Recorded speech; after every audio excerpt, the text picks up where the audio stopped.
Stay on the mic now, let's spill the tea. Talking courtside dreams from history. Legends on the blacktop now and then. From Wilt to Steph, we hit it again. Open chimes in, let's go deep. Young bloods rising, can't skip a beat. Puppy prospects with fire in their eyes. Draft night suckers and hoop dream highs. Wire to wire, bring the heat. Broadcast magic can't be beat. Do better, but go better. For who cares? Trendsetters. Yo, what's poppin', y'all? It's your boy, Guardy3, and welcome to this week's episode of the And One Podcast. Now, I know that normally that you're not used to seeing me until Thursday, but obviously, that's Thanksgiving this week, so, we're gonna jump ahead, and we're gonna do a little watch-along of OKC and Oklahoma City. Ladies and gentlemen, my name is Guardy3.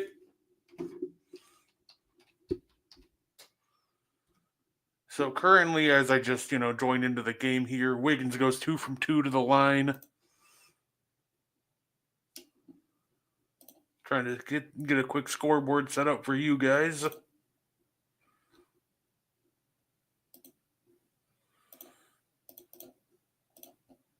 Let's see.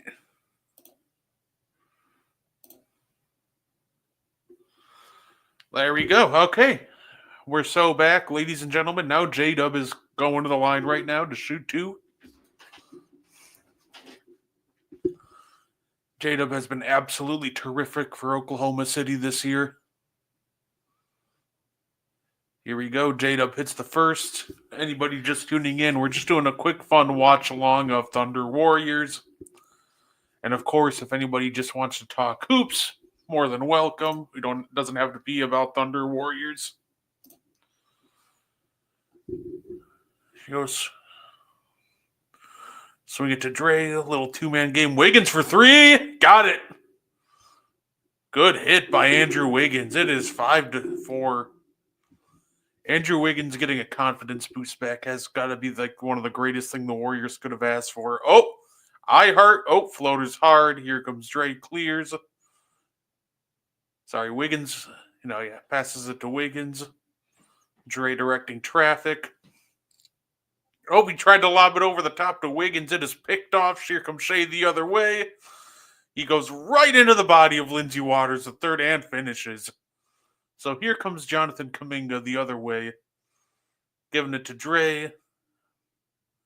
Fakes the handoff. Goes back to Waters. Back to Dre. Little two-man game between Waters and Dre. Little bounce pass floater. Off. Tries to tip it back out.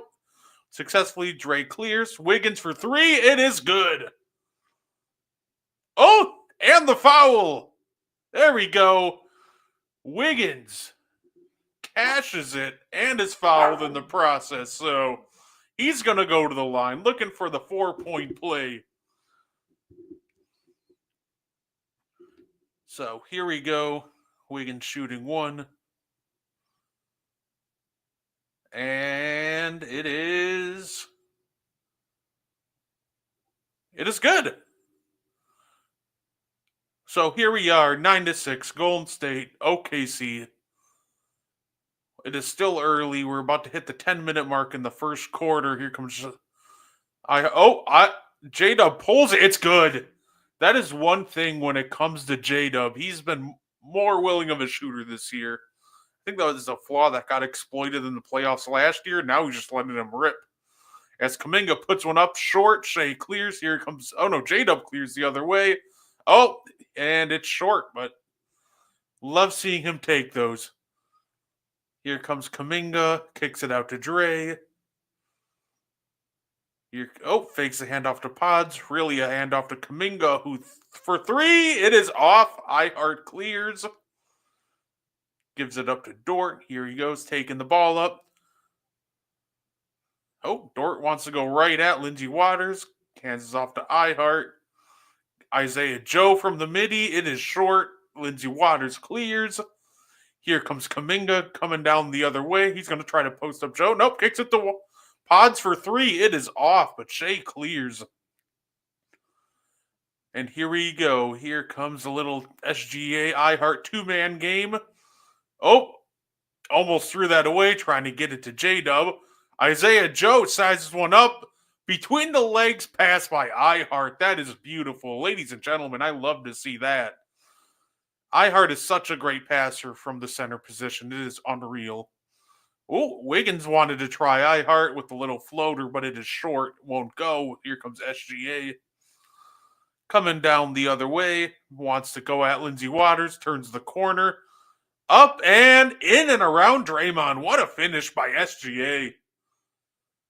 So here we go.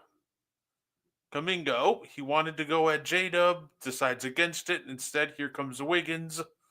Draymond for three. It is good. 14-12. OKC. What a great start to this game so far. Oh, iHeart coming up. A little two-man game between him and J-Dub. J-Dub from the midi. It is good. It is good, and it is 16-12. 8 minutes to go. Here comes Lindy Waters. Little handoff between him and Draymond. Oh, here we go. He's going to go set a screen for Kuminga. We have Kuminga on Isaiah Joe. Oh, went for this. Lu Dort trying to go for that steal, but doesn't get it. Oh, Kuminga with a step back. Short. Here come the Thunder. And that is off. And a really late foul call. Ooh, okay. Well, I agree with the call. That just came, late. Yeah, for sure.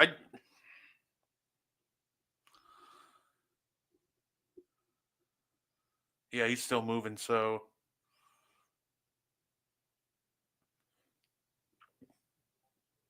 Warriors have to be careful about taking. The Warriors are going to be shooting so many threes, which they're gonna. They better be ready to get back.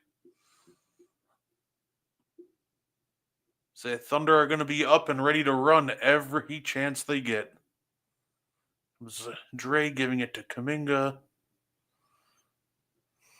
Taking it up. J-Dub is hounding him. Oh, Kuminga. Oh, and he loses it. Here they come the other way. SGA takes it up, and nope, they're calling a charge. Pod steps in, and he takes the charge. Offensive foul on Shai Gilgeous-Alexander.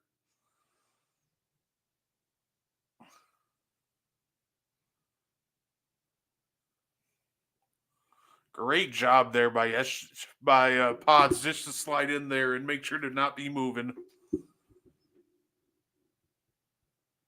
And that's a foul away from the ball.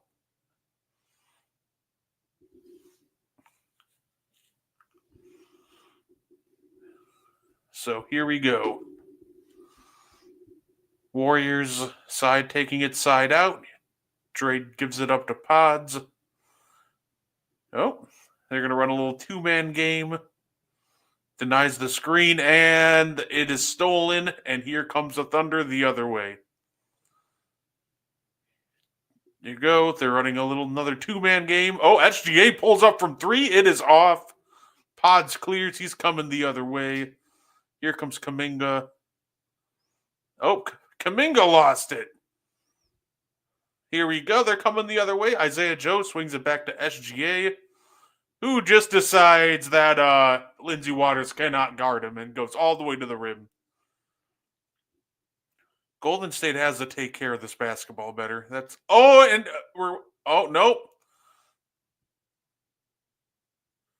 Oh, they called an over and back. Ladies, and another turnover by Golden State. This is not the start that you wanted if you're Golden State. Oh, my goodness. So we currently just made it to our first commercial. It is 20-12 Thunder. The Warriors have 4 turnovers. Right there at the end, they got very sloppy with the basketball. Kerr wanted a timeout, so that's where we are. I'm super excited to, watch this game with all you guys live. I see we have 19 have a solid amount of live viewers. Thank you guys for checking us out.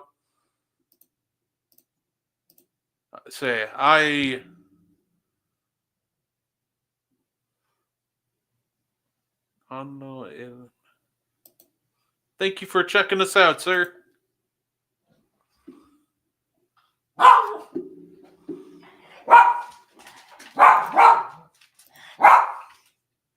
Yeah, so while we're on commercial break, I'm going to give you some scores from around the league from the action that happened today. So in case you guys missed it, the Clippers beat the Wizards 121-96.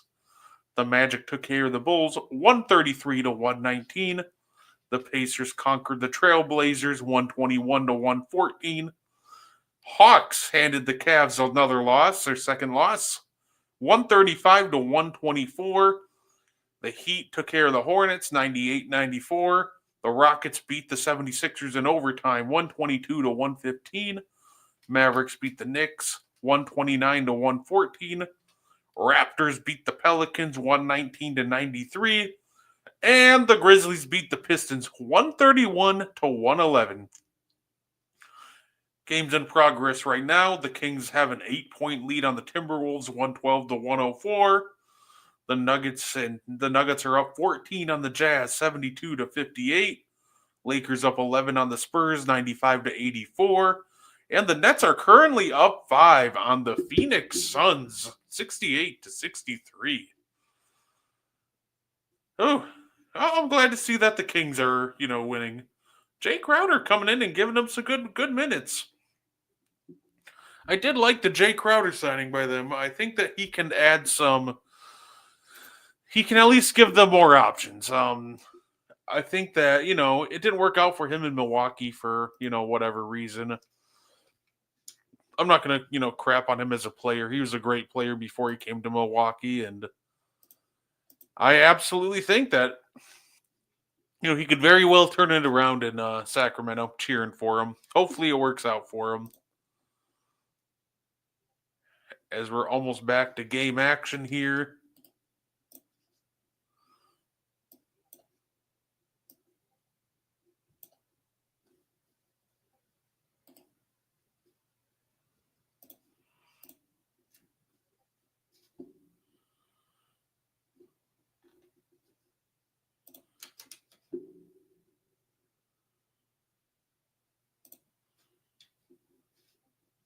Here we go.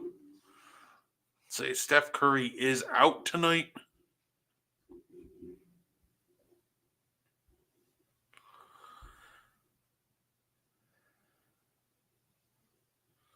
Here we go. SGA dumps it to iHeart, who slams it down.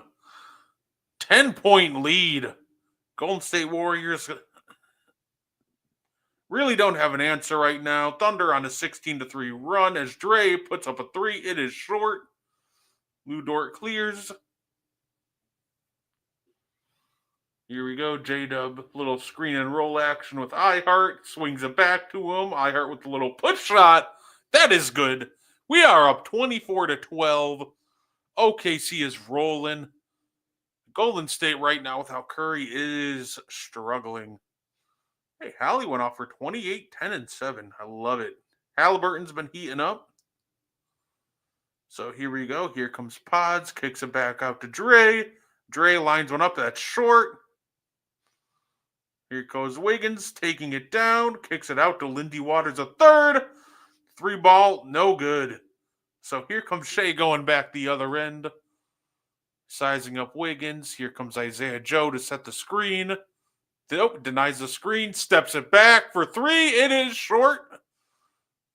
Cleared by Gary Payton, who's just subbed into the game. Here come Wiggins. Swings it over to Waters, who throws up a 3. It is off. Here we go. Here comes Gary Payton. Just hit the deck. J-Dub with a step back. It is short. A lot of these shots are short right now. Here comes Gary Payton the other way. Little two-man game. Oh, J-Dub almost blew that up into another turnover. Gary Payton kicks it down over to Wiggins. Oh. Here comes Pods. Go green. Two-man action. Little midi is good. Golden State finally scores again. A little bit rough sledding there, but Pods breaks up the scoring there, so here comes iHeart. Leaves it for Isaiah Joe. They're running a little two-man action. Kicks it back to iHeart. A little push shot is off. So here we go. Here comes Pods again. We're going to kick it back to Andrew Wiggins. Dre sets a screen, gets in, elevates. He draws a foul. Wiggins going to the line for two.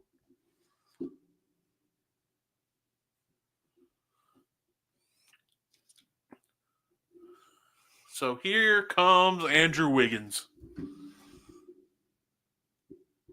Like I said, one of the best things to happen for the Golden State Warriors for sure. Andrew Wiggins is playing with a lot more confidence than he did last year. He looks much better as he drills the first one.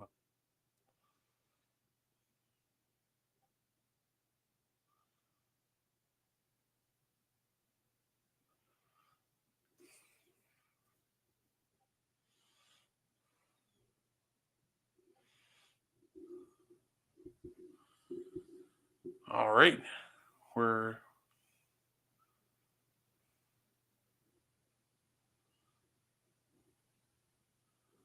Here we go.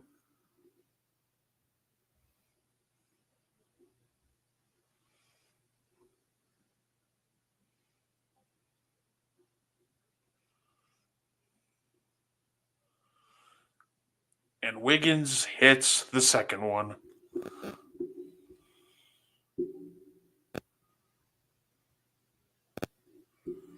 Here you go, SGA. Oh. Here we go. Here comes SGA. Who shoots a tough fadeaway midi. That goes.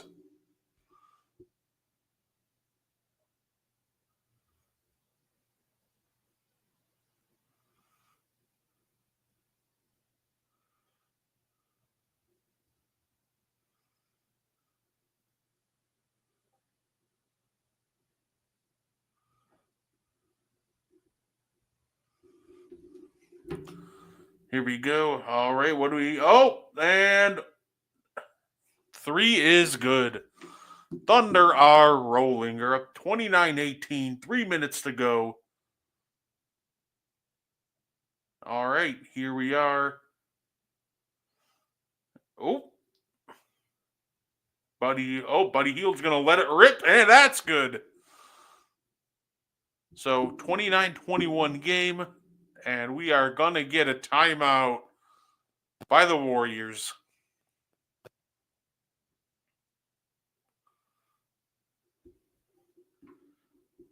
So Buddy Hield is going to be huge for them if they want to actually, pull this game off. No Steph, so they're really going to need his scoring tonight. Kenrich Williams, he checked into the game for the Thunder.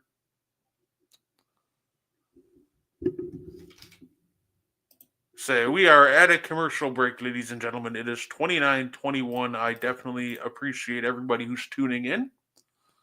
If you want to talk hoops or anything, put down your questions or your comments. Let's see. Okay, see, that's what I'm looking for. We're looking forward to, tonight's game. It is currently a 8-point game. Shea and the Thunder are rolling, but it is definitely still a game.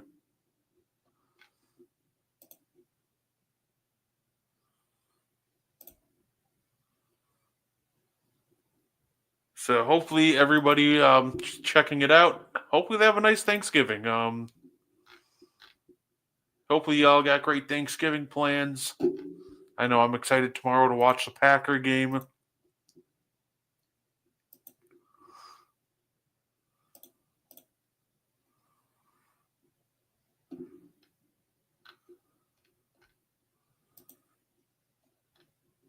Let's see, we're by the way, like I said, once again, just kind of hanging out. We're doing a Thunder Warriors watch along. I definitely appreciate you guys. We're at a commercial break right now, so we're just waiting. We're just vibing.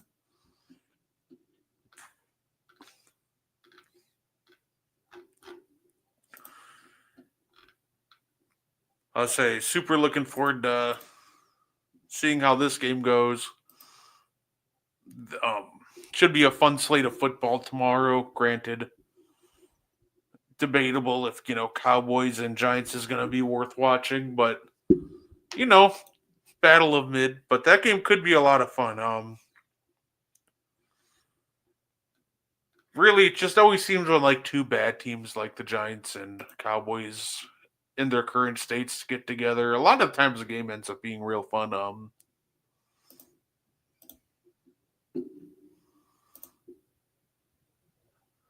Oh, that's right. Moana 2's a thing. That's coming out soon, isn't it? Here we go.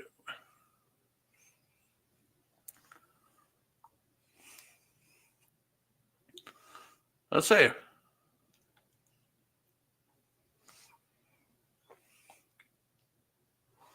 And Moana 1 was very good, so I'll probably check out the... Oh, it's already playing. I didn't even realize that.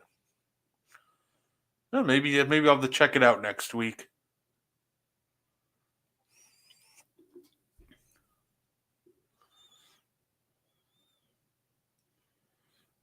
Oh, here we go. We are so back. Oh, nice little dump off to Kenrich Williams for the bucket. Here we go. Looks like Kyle Anderson's checked into the game. Moses Moody. Go Kyle Anderson. Ball up top. Kicks it over to Buddy Hield, who wants to shoot, but gives it to Jackson Davis instead. And nope. And it is blocked, or it is ripped from him. He turns the ball over, and there's a foul. All right. Well, the big problem right now with the Golden State Warriors is this Thunder defense is absolutely suffocating. It is forcing a ton of turnovers right now. Currently, the Warriors have turned the ball over. Huh. I didn't count that as a turn. Oh, they still have turned the ball over 3 times. It feels like a lot more as Cason Wallace hit dots up SGA for the nice assist. So here comes Kyle Anderson, Trace Jackson back to Anderson.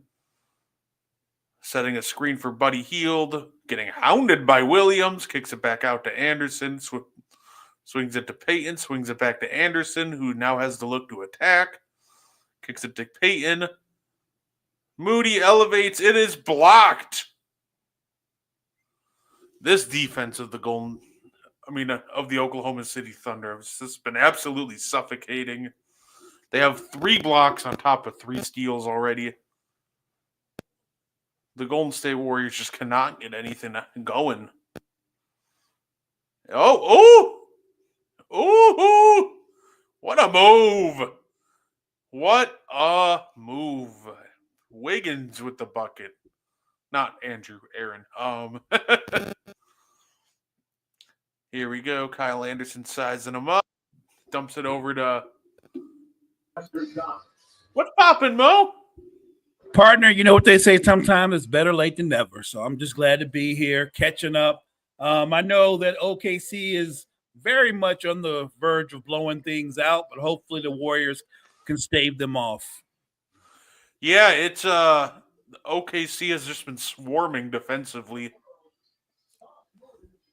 Well, they're swarming defensively, and obviously, look, when Steph's not there, that's a big piece to not have to guard or deal with. So it's putting all the pressure in the world for players who are not naturally what you would call aggressive scorers. You need a guy like Wiggins to have the mindset, I'm putting up 20, 21 shots tonight. I just don't think that's who he is. You have to force Wiggins to be aggressive. Now, I just don't see him launching 20-plus shots. No, absolutely. And they're just not letting Buddy get any airspace as he finally gets one up. That was a tough look. And speaking of which, the Warriors I think they lost two of their last 4. Buddy Hield, who started out on fire this year, the last 4 games, he struggled. Like I said, I love what Golden State has done early in the season, but I have to admit, I question whether or not they can sustain it. Oh, SGA, that was just tough. It almost felt, and that is the end of the first. It is OKC 39, Golden State 23. We'll see if they're able to turn it around. I know the Thunder missed some shots, but it didn't feel like it. No, that it really doesn't.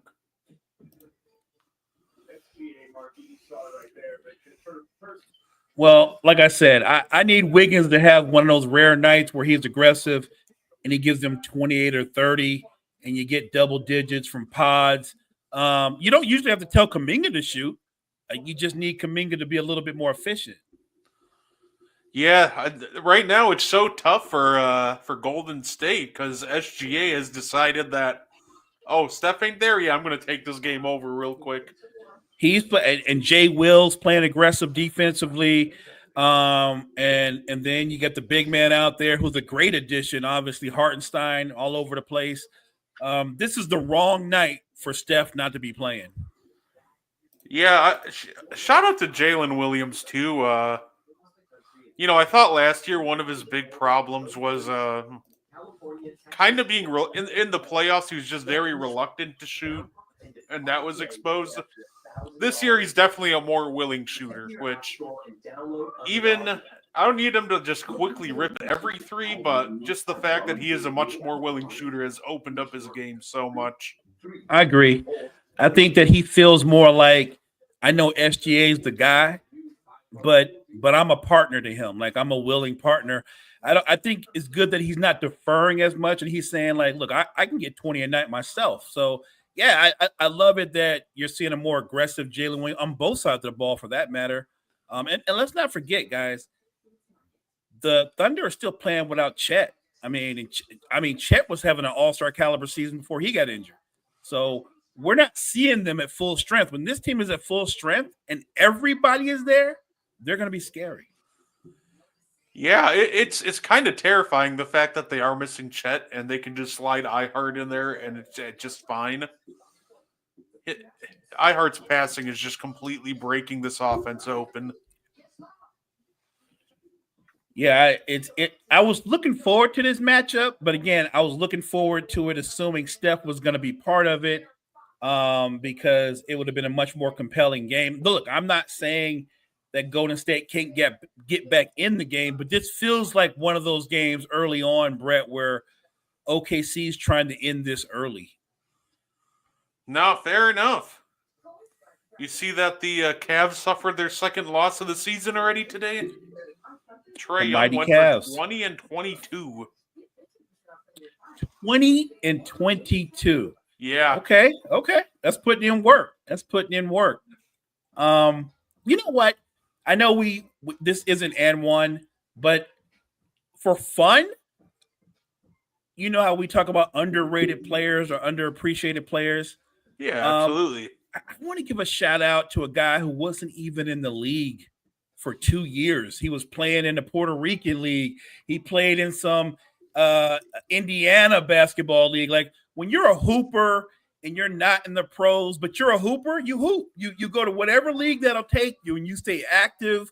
You keep the grind going. And Elfrid Payton got signed by the Pelicans, and as soon as he got signed, they inserted him into the starting lineup, and he had a solid game. And then in his third game with the Pelicans, Elfrid Payton had a career-high 21 assists. I'm just saying, for a guy that was playing in a league or two that were a notch below the G League, for him to climb back into the NBA, stay into that grind, not give up on himself, and now he's averaging over 11 assists a game, I just think that's an amazing story. Yeah, no, absolutely. Aaron Wiggins. Holy heck. Elfrid Payton was absolutely terrific. It was a great signing. And I feel like, if anything, Elfrid Payton shows why there's such a need for, an expansion team or two. Just so many great talents out there. And I think Elfrid Payton just coming back and casually dropping 21 dimes kind of shows we just need, even more teams now, which is great. Yeah, I agree with you more developmental leagues. And look, it also shows you that there is a need in the NBA for more traditional style point guards. I believe that. Like Alfred Payton is more of a pass first point guard. He's not a scoring point guard. And it seems like suddenly that there's a new value for that type of point guard in the current NBA, which is strange because when he got drafted, I think it was 2010. I think he was the 10th pick in the draft. I thought that was an odd draft pick because he was more of a traditional point guard, and the league had shifted to where there were more scoring point guards. I just think it's weird that we've come a full 360, and now more and more teams are looking for guys that can run offenses more. Yeah, no, absolutely. So, definitely more teams could benefit from that guy that just looks to set everybody else up instead of themselves. Agreed. They're the same way there's a need for shooters, there's a need for guys that can create shots and run offenses now. It's funny because traditional point guards became devalued the way running backs became devalued in the NFL, and now all of a sudden they're finding value in them again. No, absolutely. I need more guys like Andre Miller and. Oh wow! Remember Andre Miller? That's a good one. Remember Andre Miller? Just a rock solid point guard. I feel like he played forever, and everywhere he went, he played well. He made every team he was on better. He's just a very high IQ player. Say anytime I think of Andre Miller, I think of the fake timeouts he used to pull. The only guy I've ever seen use the fake timeout into a layup.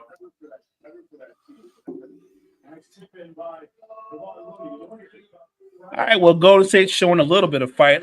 I'll give them credit. They're staying somewhat attached. Nah, yeah.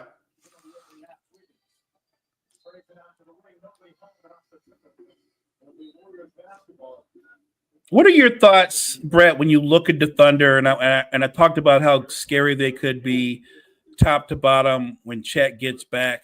Do you think when they're healthy, they're the most complete team in the West, or maybe even in the league? Absolutely. I think the only team that can match them if they're healthy, it feels like the Celtics are the only team with as much depth and talent as the Oklahoma City Thunder. It really does. And sure, there are teams with, they might have, more, quote unquote stars or superstars, but there's not many teams in the league that can go, 8, 9, 10 deep, just comfortably, might I add.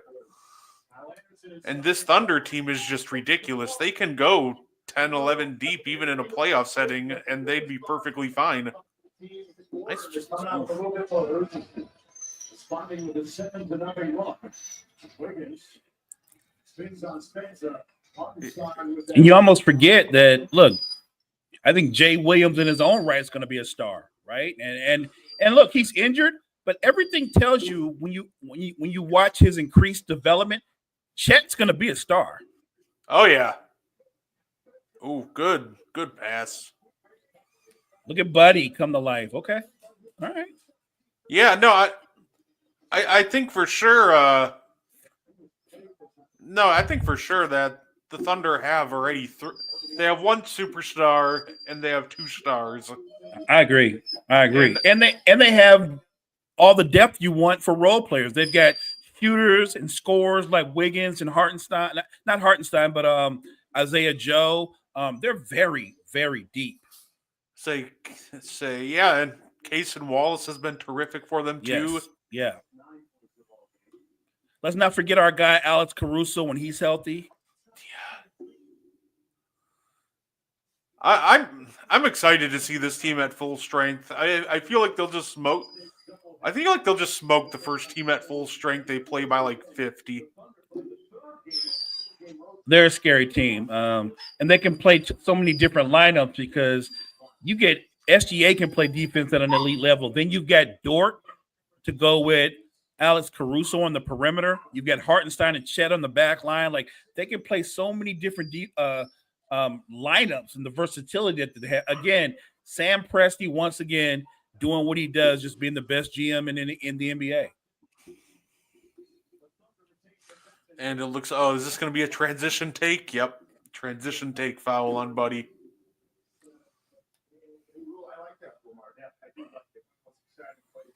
And when you look at Golden State, the fast start, and again, like I said, I question whether they can sustain it. But do you think the Warriors are a title threat, or are they more of a playoff contender? They're a playoff contender. Okay. I think they'll get to the playoffs. I don't think they go very far once they get there. I think they can maybe, if they get lucky, win their first round matchup, but I definitely wouldn't take them over any of the top teams. Like, definitely wouldn't take them over OKC. I'm unsure in a 7 games. Oh, yeah, no, the top contenders in the West, though. I think they definitely lose to OKC, though. Even this current version of the Nuggets, I don't think they can beat the Nuggets or the Timberwolves. And I was about to throw out the Lakers. Would be an absolute battle for them. Yeah, with all their flaws, I think the Lakers size would give them problem. Pretty much, it would be up to the Warriors just to shoot insanely efficient from 3 if they wanted to beat the Lakers, because they would get overwhelmed quick underneath. And there you have it. Their shooting ability, when they're on, it gives them a puncher's chance to not only win a series, maybe even win a series they're not supposed to win. No, and I would definitely love to see it. I would love to see, I know the trade deadline's not for a while, but I think I would definitely love to see the Lakers make a move too for like a backup center. I saw the other reports that somebody came up and they're like, oh, well, the Lakers really want to get LaMelo Ball. I'm like, you're not going to get with the assets that the Lakers have, they're not touching LaMelo, but they could still get a solid backup center. They say some crazy stuff out there like, oh, the Lakers want LaMelo. Well, yeah, guess what? There's a bunch of other teams that wouldn't mind having LaMelo Ball, but do you not think his current team wants to retain his services? Are you crazy? They're not trading him. You see what this guy is doing? This guy is shooting one-legged step backs from behind the arc. Come on, man. Yeah, no, absolutely. And I remember talking in the integrity chat, I think he was like, well, maybe if they had Connect, and I was just kind of like, well, even if they had Dalton Connect's a 23-year-old rookie. LaMelo Ball's a 23-year-old all-star who's very well could be all NBA in the next year. So I don't even think Connect gets you even close. He does that. Doesn't. You would literally have to do something monstrous. You would have to trade. You would have to include Anthony Davis, right? Yeah. It would need to be that kind of compensation. Offering Dalton Connect and Austin Reeves and that's not going to get it done. It's not. It's not realistic. A lot of Lakers fans always go, the Lakers are. They'll say something like, well, the Lakers are interested in Jason Tatum. Like, I'm sure they are. Are they going to get his services? Absolutely not. The Bucks are interested in Jason Tatum. I'll give you Bobby Portis, Pat Connaughton in a second. Right. And that's another thing. When they say stuff like, well, the Lakers are interested in LaMelo Ball, they don't even say a trade is remotely realistic. They're like, well, we'll give them what's the kid that has all the potential in the world ever since he's been in the league? Is it Hood Schifino? Is that where you're trading for him? No, the other one from Duke. Tip of my tongue. He's been on like 5 different teams. He was supposed to be the best player of the Duke. He's coming out. He's supposed to be better than Barrett and as good as Zion. Cam Reddish? Yes, it's Cam Reddish. There you go, that name.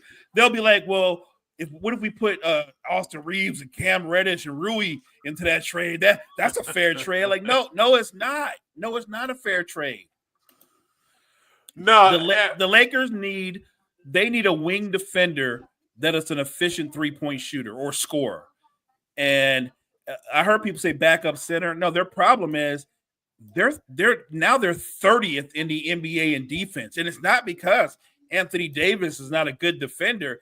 it's because the front line of their defense, their wing defenders, are god awful. They can't stop anybody. They don't stop anybody. That's what they need that much more than a backup center. Yeah, no, that's absolutely fair. Oh my gosh, yeah. Let's take a look at let's have a little fun. By the way, shout out currently while the commercial breaks are going on, I'm just kind of browsing NBAvisuals.com. It was a website made by my boy Gabe the Brain over on Twitter. Awesome. So shout out by Gabe. Left Brain has like all the stats that you would want. They're right here for you. So a lot of great basketball stats to be had on here. So definitely check it out if you got a minute. Bring up what the Lakers are ranked in defense, bring up what they rank in pace, and bring up where they rank in transition defense. Welcome back, everyone, to NBA Wednesday, presented by State Farm. A non-call a moment ago on the Pat Spencer Drive had Steve Kerr incensed to the point where during the break, Steve Kerr's trying to get kicked out. He's trying to get an early start on Thanksgiving. Yeah. Yes. Steve Kerr's trying to go. And say, hey, Warriors clawing their way back in, 44-35. They're putting up some fight, but I think Steve Kerr's got a flight to catch. Yeah. It's just unfair how good the OKC bench is because Wiggins is just balling today. The crazy part is their Wiggins, he's more aggressive shooting the ball than the Warriors' Wiggins. I know it's kind of funny. Slow-mo.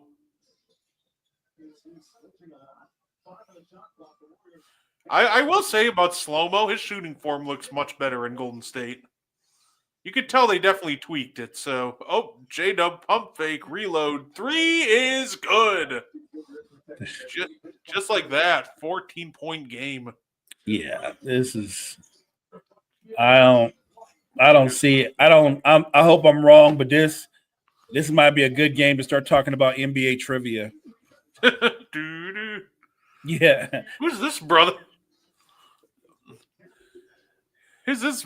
Like 61 Spencer. Yeah, that's such an odd number. I was like, okay. Oh.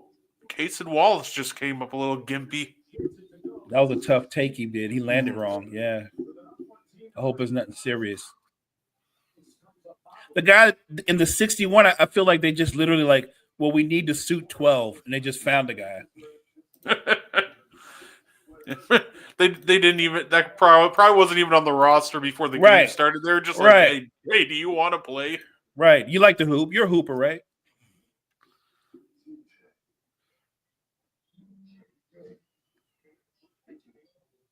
I'm excited for this season. I know a lot of people say at times the league can be unbearable. It can be at times because the 3 now is preferred to a layup or a dunk. You get a 3-on-1 break, the 2 wing guys fan out to the 3-point line. So it is different. But I think the play will pick up. I do.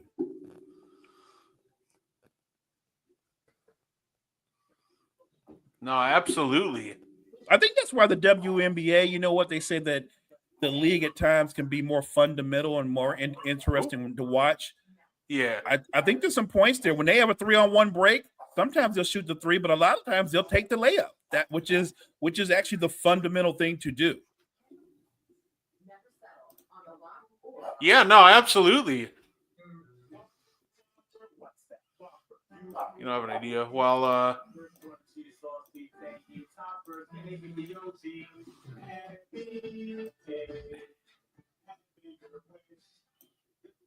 there we go. While we're waiting for the game to come back, why don't I show off the website a little bit? This is the a little acting up. Here we go. This is the website I was talking about that my buddy made. Got all the fun stuff. So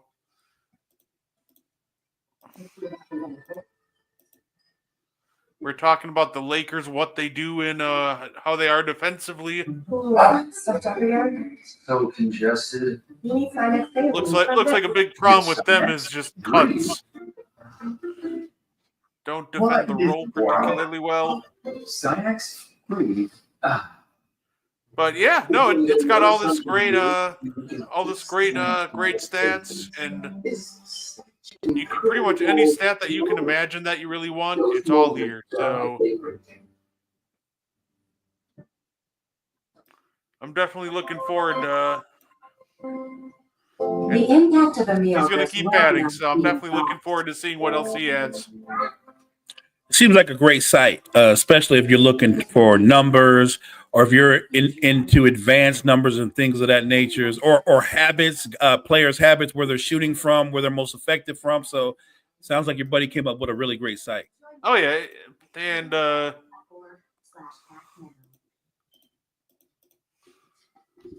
Thunder are in the middle of an 8-0 run in the last 120. As we take a look at our and the best part too is with it goes back to like this shot map feature.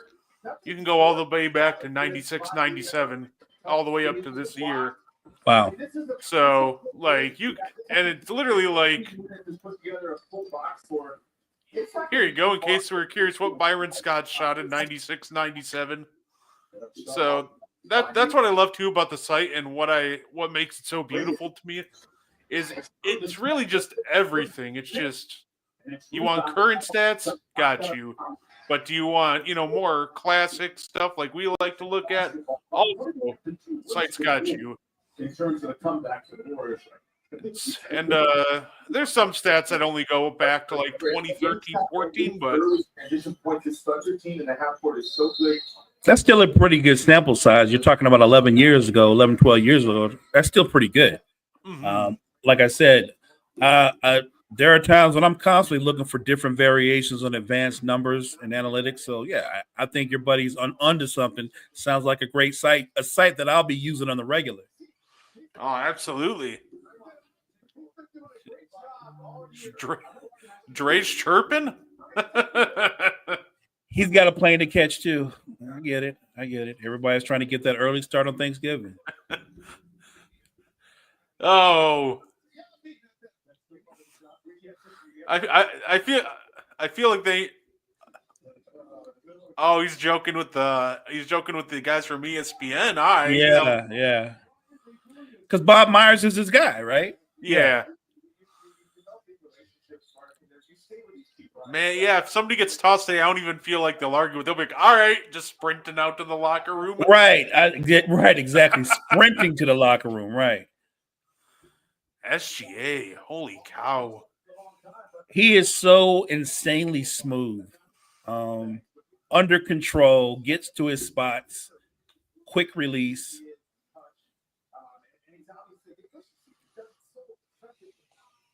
Yeah, I don't know how you generate offense. Not when you get Wiggins deferring to guys like Waters. Like I said, you literally have to tell Andrew Wiggins, I need 20 shots from you tonight, and I need half of those to be you attacking the basket. That's kind of my problem too with Andrew Wiggins right now. He's got blessed with all the athleticism in the world, but he refuses to be aggressive and go to the rim. No, I'm with you. He's got insane hops, Brett. You know this. And yet, if I were going to make a football analogy, he's got wheels like Michael Vick, but he tries to stay in the pocket like he's Peyton Manning. You know what I mean? Like he lets the defense off the hook by settling for contested jump shots when he has the ability to live at the rim and at the free throw line. And that right there, to me, I thought we were going to get a more aggressive Andrew Wiggins, because I feel like free throws would be key right now for Golden State, not only just because it's free points, but you got to slow the game down. The Thunder have just been running off all these missed threes. 1,000%. Yeah, a smart strategy would be aggressive, attack the basket, get the Thunder in the penalty, slow the game down. There we go. Oh, there we go. Strip Isaiah Joe. Give it to okay. Lindsey Waters drawing the foul.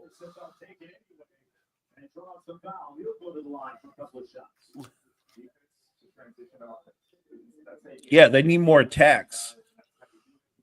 Why is everybody but Wiggins aggressive right now? Well, and Dre, but that's kind of always been Dre. He's not really an aggressive offensive player. Right. And Wiggins is actually playing well this year, but in this particular game, he can't. A 16-point game for him in this game won't do them any good. Like, this has got to be one where I have to be ultra aggressive because you can't compensate for what Steph being out. This is where I have to put up 26, 30 points a game this particular game. And he's playing like Steph's on the floor launching shots left and right, and that's not the case. Like, he has been the strangest anomaly in terms of a player that I watch, and there are things about him that I like. It's just frustrating because he's consistently passive on offense when he shouldn't be. SGA, what the? See, no one has to tell SGA to shoot the ball. And I'm not comparing them, but I am saying, aggressiveness means a lot. It goes a long way. Kuminga for 3. Yeah, it really does feel that just being more willing to shoot definitely opens up a lot of avenues. He's gifted. I get being a good teammate and deferring, but these are particular nights when you don't defer. You need to be looking to attack the rim. Like you said, it's not like the Thunder are ultra big. Like you can get to the basket. No, the real. Oh, I don't know what that turnover by Pods was. He's like looking for the no-look lob, but right. They go to Hartenstein, giving them an extra possession. Like I feel like the hardest part with the Thunder and getting to the rim is really just getting past their perimeter guys. I like it. Right there. Good take. That Wiggins you need to see more of. Lou Dort yoked him down because he didn't want to get dunked on. Yeah. Smart. Good.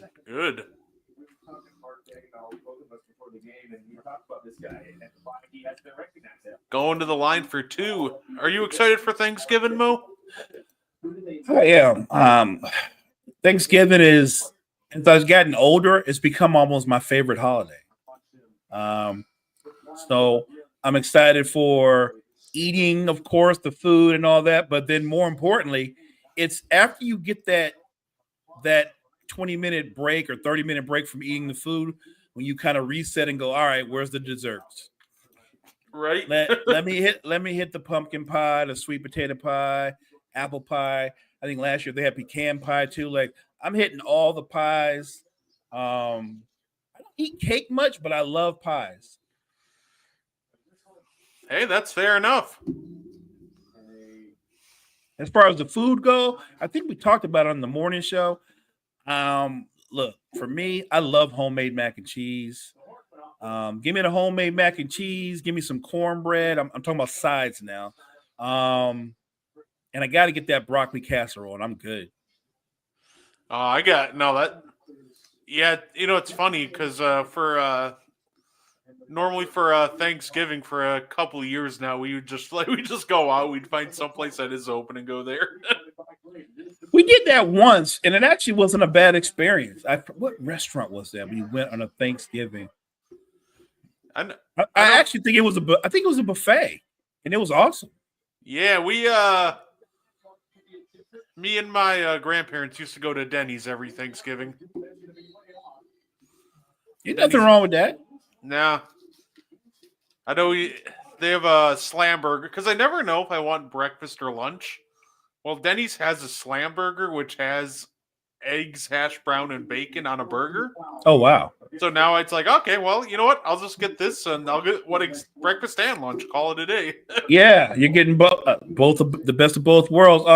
I'll be honest, every time I go to Denny's, I'm a big breakfast guy. So whether it's early in the morning or it's late at night, I'm always it's my favorite meal. I love breakfast. Me too. Me too. Honestly, nothing can really top like making some good eggs, bacon, hash browns, Yes, yes. That I love waffles. breakfast, waffles, pancakes. I love omelets when they're done right. I'm just a big fan. What do you call them? I like hash browns. Like everything about breakfast, I'm on board with. For sure. I gotta learn how to cook a little better. Especially the breakfast hash browns. Yeah. Like, yeah, I'm not. For some reason, I always undercook them or overcook them. I can never cook them just right. I either burn them too much or they're a little soft. Performance tonight for the Hawks. Malika Schnee Hey, with practice comes perfect, partner. You'll get there. You'll get there. Oh yeah. Are you gonna have Thanksgiving with the family? Or are you going somewhere with some friends? I don't know yet. I, genuinely, I'm not 100% sure. With my family, it's been a little hectic lately with our family issues and everything, so we never actually made a plan. Got you. Last year we hosted Thanksgiving here. Well, actually, the last couple of years, but this year, my mother-in-law is hosting Thanksgiving, which I don't mind because that's less work for me. All I gotta do is show up.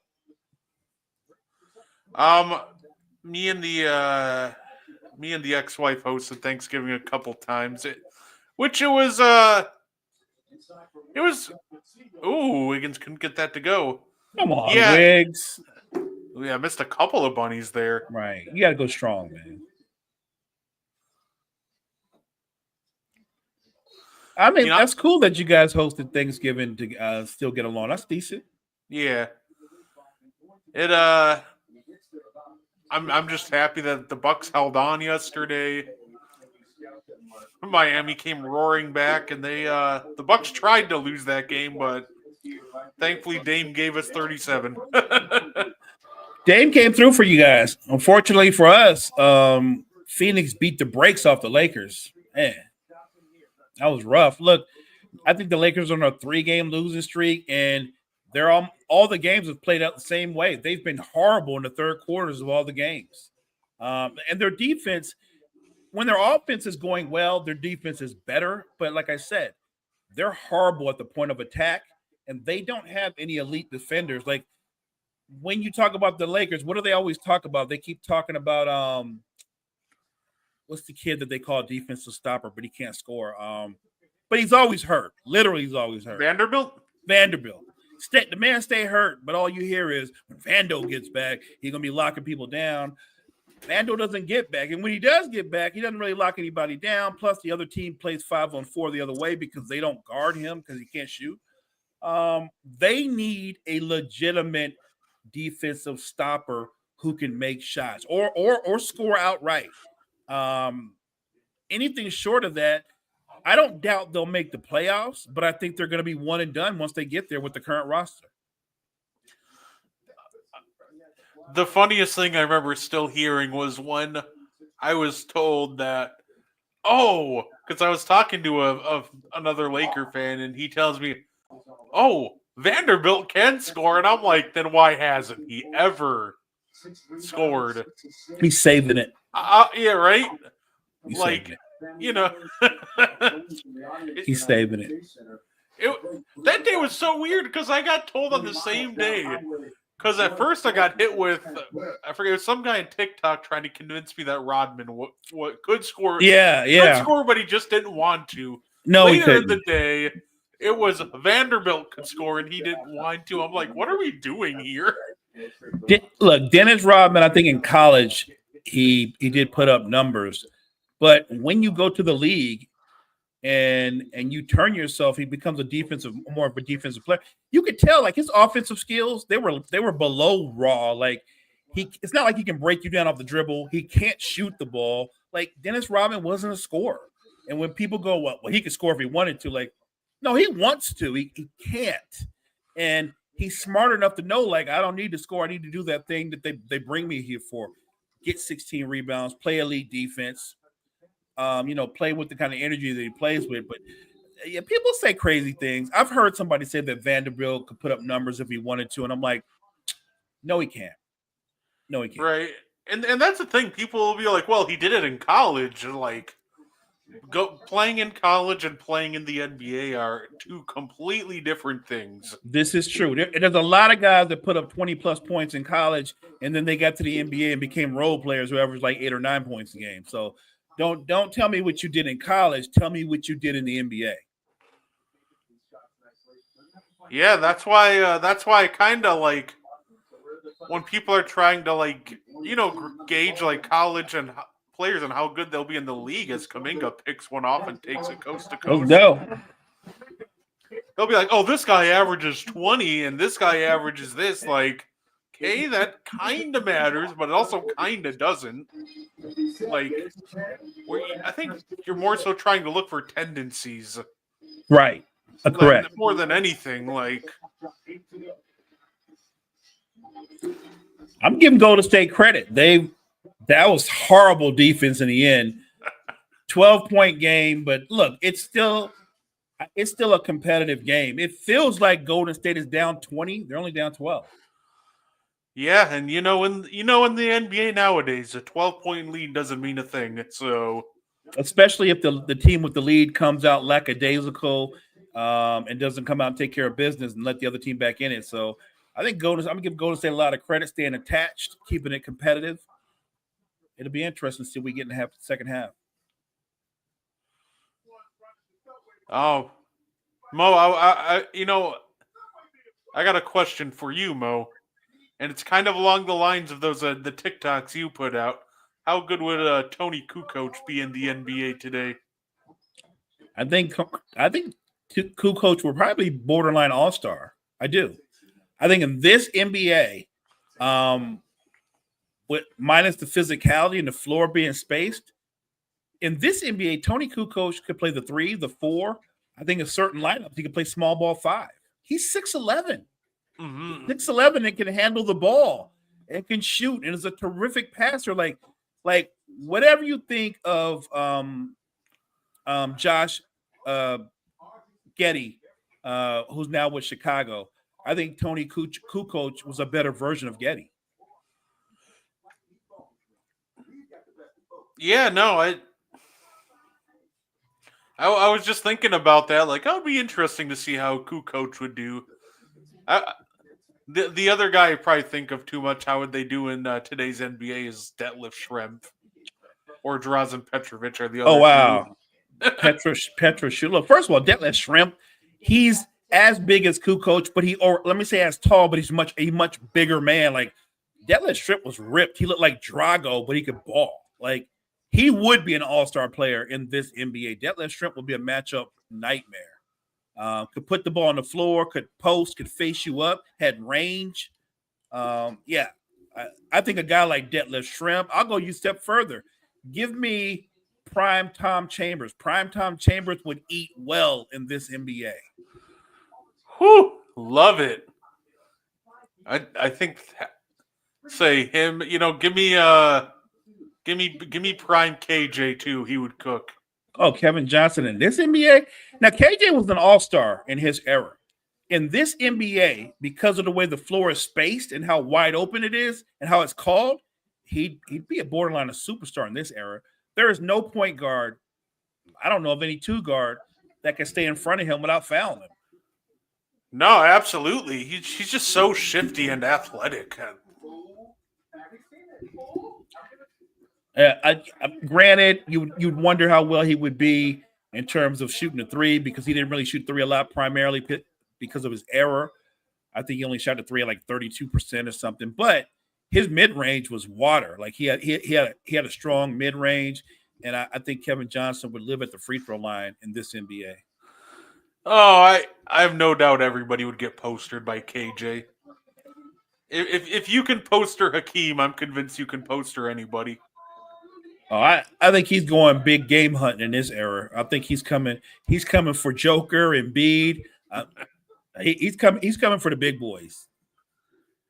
No, I think the really special players would do well in this era. The same way that I think a lot of the special players in this era would do well in the mid 90s. I do. I don't doubt for a moment that Steph Curry would terrorize teams, because how do you adjust to a guy who comes across the floor and launches from 35 feet without breaking form? How do you adjust to that? Oh, if it was like the 80s, I think they would burn Curry at the stake for being a witch. No doubt. Right. Like, think about that. It is a shot that at that time, and you would agree with this, at that time coaches would be like, no. You know what I mean? But he would make it with such consistency, his coach would just be like, that's just a good shot for him. Right? The fact that, coaches in the 80s would be like, no, step in for the 2. Right. Step in for that 20-footer instead of the 22-footer. Right. You need to come into where all that congestion and all those bodies are versus launching from 40 feet and drilling it. But that's what Steph would do. He would turn the league upside down in that era too, because everybody would have to adjust to, like, this guy gets past half court, he could pull. No, for sure. Oh, and Halliburton had another good game. It looks Is he like coming? he's starting Is he coming around? Is he coming around, Brett? Yeah, it looks like he's starting to come around. I know one thing, he's shooting much better, but I always go to the box score and I see 2 for 2 from the free throw line. I'm not trying to be that guy, but I still think the best version of Halliburton is the aggressive one that gets to the foul line 6 or 8 times a game. Oh, you would have loved it today, Mo. 7 of 7 from the free throw line. That's what I'm talking about. When he's touching the paint, then he's a superstar.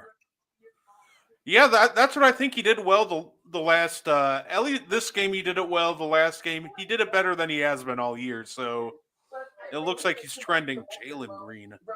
He's at least the last, granted 2-game sample size is a little low, but Jalen Green is an insane athlete. yeah, that is tough. Speaking of sneaky good teams, the Rockets have been very good this season. They're an anomaly, Brett, because when you look at Fred VanVleet, when you look at Jalen Green, that's 2 of their 3 leading scorers. Obviously, the third one is Sengun. The 2 of them, they don't shoot high percentages. Like, they're Houston kind of goes against the grain, because Jalen Green he's an incredible talent, but he's not an efficient scorer. And Fred VanVleet, who I'm a big fan of, shoots the three ball well, but inside the 3, not an efficient scorer. Even Sengun, for a big, to be shooting in the 40s, that's kind of low. That's kind of like the only way that works is if you tell me, like, well, he's a big that shoots a lot of threes and he shoots the 3 at a high level, which he doesn't do. It's impressive that I don't know how they out rebound you. 2, they're actually a good defensive team, because they're not an efficient offensive team. No. By the way, I did see a post about Sengun, because it was somebody posted the top 10 worst. He posted the top 50 players for field goal percentage. Mm-hmm. And then obviously the bottom 10 got, screenshotted and released. The 10 players, shooting at I forgot I think it was like at least 50 shots in the paint. The 10 worst players in the paint who are actually shooting on volume. 10th worst, Kelly Oubre. 9th worst, Sengun. Yeah. And we have Cam Thomas, Jaden Ivey, Cade Cunningham, RJ Barrett, Josh Giddey. This one caught me off guard. Bam Adebayo, James Harden, and Trae Young. Harden doesn't surprise me as much, because with him, he goes to the hole now and he's looking for contact, or he's shooting a floater. So he doesn't. Let's be real. He didn't finish like he used to. I would have thought Cade Cunningham would be better around the basket. I'm kind of surprised at that. I'm not surprised at Sengun. I've watched my share of Rockets games, and no one argues how skilled the kid is. He is, and he's a big guy, Brett. He's horrible at finishing through contact. He just is. He's not good at finishing through contact. Yeah, and that's all. That's like the same thing with Cade Cunningham. Like, Cade is great at creating space, but for some reason he will like completely screw up the finish. Like it's like an Uncle Drew when he says $1 million move, but a 5-cent finish. It's exactly like describes Cade Cunningham going to the rim. Fair. Because at first I was like, because I was shocked too. I was like, Cade? And then somebody else in the Thinking Basketball Discord, they're like, yeah, dude, he flubs every finish once he gets there. So, it's like, let's go watch Cade Cunningham. And I'm like, oh, yep, never mind. He's right. Just the greatest moves of all time, but it doesn't matter because once he gets to the rim, it's just over. It doesn't surprise me with Cam Thomas either. It's weird because he's an anomaly, right? Because Cam Thomas is terrific at making tough step back contested jump shots. And yet the closer he gets to the basket, the worse he is at finishing. Say Trey Young at 41% in the paint's kind of crazy. I always figure like his paint field goal is gonna be lower because of his just size and stature. Right. But I kind of expected better than 41% from him. I would too, because you figure they don't count when you get fouled, they don't count those as shot attempts. And Trey shoots like 10 free throws a game. So he's shooting 10 free throws a game and still shooting that low percentage. He truly is a bad finisher in the paint. No, absolutely. By the way, I do say 8 for 12. That's insane. I do love that the Grizzlies, went to play the Bulls in Chicago. Who's the leading scorer? Scottie Pippen. I'm like, oh, Scottie Pippen leading scorer in Chicago? Is this 1995 all over again? That's kind of cool. That's kind of cool. And it's funny because he had another big game tonight. He's played well, and the guy that I think that could be on the trading block, Marcus Smart, had his best game of the season. I think he had 25 tonight. Yeah, 8 of 12. Now let's be real. We're both Marcus Smart fans, but he's not normally an efficient shooter. No. Yeah, well, hey, you know what? I'm happy for our friends at Hoops Temple. Their Kings won today, and Kevin Huerter only played 14 minutes. Aaron's got to be having a tough time this year because the Kings they're not very good. They're a middle of the pack team because their defense isn't very good, and they still haven't figured out because I've heard how you listen to games and the home announcers will call the game and they'll say, well, when you have DeRozan, you have to play a different style from what they're used to. But when you actually watch them play, DeMar plays in the open floor. DeMar can run. It's not like DeMar's doing the James Harden, walking it up and just dribbling you to sleep. I think the problem is, though, there's a lack of chemistry on there. Like, the talent is there, but I don't see any chemistry between DeMar, Fox, and Sabonis. I mean, obviously, Sabonis and Fox have chemistry, and I've seen DeMar and Sabonis have chemistry at times, but your two best wing players, they really haven't worked out. I guess your role on the team, like, you have to assume this is De'Aaron Fox's team, even though we know DeMar's a bucket getter. Maybe if I were Mike Brown, I would consider maybe you should bring DeMar off the bench. Stagger their minutes so they don't get in each other's way. It's funny because it almost feels like a big reason why they won tonight was Kevin Huerter playing low minutes. And I think that's a kind of a big and I genuinely think like it's really just perimeter shooting for them right now. And that's what it feels like. Because if we look at the 3-point shooting of the Sacramento Kings, it's not great. It's not. DeRozan obviously doesn't shoot it at a high percentage. Fox can be really streaky. Malik Monk, he's an instant offense guy, but he's a very streaky scorer. We know this. And Sabonis, who started to shoot the three more, I don't think he shoots it enough to where you can rely on that. They lack. I think Keegan Murray is supposed to be their best shooter, and he's not even shooting it that great. You're right. Look, they're really good in the mid range and attacking the basket. They're not good around the arc. They're just not. and they're not good on the offensive glass either. So I look at Sacramento, and I think a lot of people thought they were going to make a big run by adding DeMar DeRozan, and I don't think he's been bad for them. I think what people forget is you had to know Dallas was going to be back, Minnesota was going to be back, even diminished. Denver's going to be a good team, but you forgot that Memphis is fully healthy, so they're going to be a decent team. I said that everybody that made the playoffs last year is on notice. Somebody's not making it because Memphis is going to be one of those top tier teams. They're going to make the playoffs. So I had to assume either Sacto doesn't make it or my Lakers don't make it or somebody like that. But it just was going to happen. I look at Sacramento, and at some point I'm asking this question. How far can you go with De'Aaron Fox and Sabonis as your best players?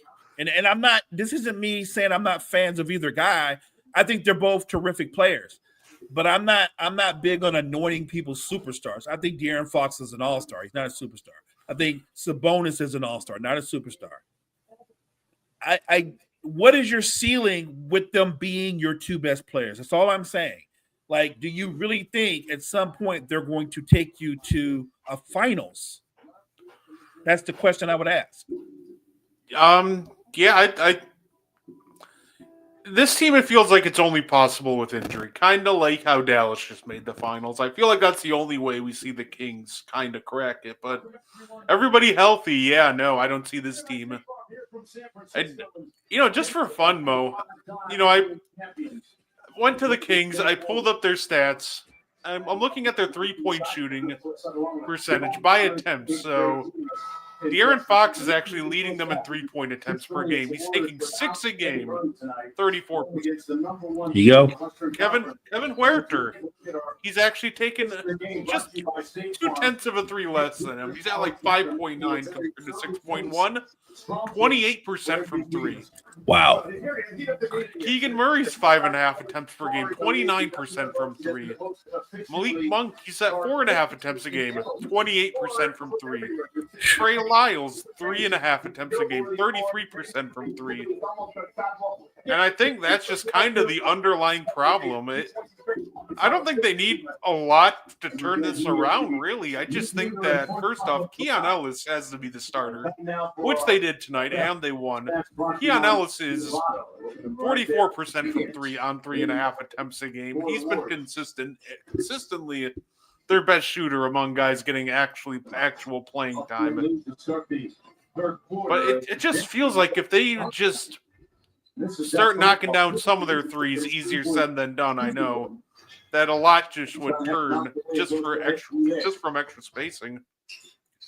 No, I agree. I think they need to be more efficient from three, but at the same time, recognize that you're not what I would call a fluid 3-point shooting team. Like, instead of just letting the defense off the hook, it's okay to attack the basket from time to time. Absolutely. This game we're watching 65-50 OKC is teetering on blowout city. I'm trying to see if Golden State can stave it off. Big shot by Kuminga from the corner. They're like, Golden State's hanging around in that area where you can't quite call it a blowout, but you feel like though it's coming. Like, shit. Oh, that's just mean, shit. That's just mean. Yeah, look what he's doing. He's just playing with him now. Come on, man. That looked like a practice shot. All right, here you go. No, don't give it up. Okay. You know what? Good take, Kuminga. Oh, no. I hope Hartenstein's all right. I hope they're both all right. Yeah, I'd say they crash knees. Oof. That knee to knee is no joke. At first I was like, don't give that up because I just wanted to see Wiggins attack Wiggins, but great take there by Kuminga. Let me ask you about Kuminga since we're on the subject. Do you think he finishes the season on Golden State? Because he didn't get the extension, and I guess what I'm trying to point out to a lot of people that's listening is if he hits free agency, he will be an out-and-out free agent. I think if you're the Warriors, you trade him.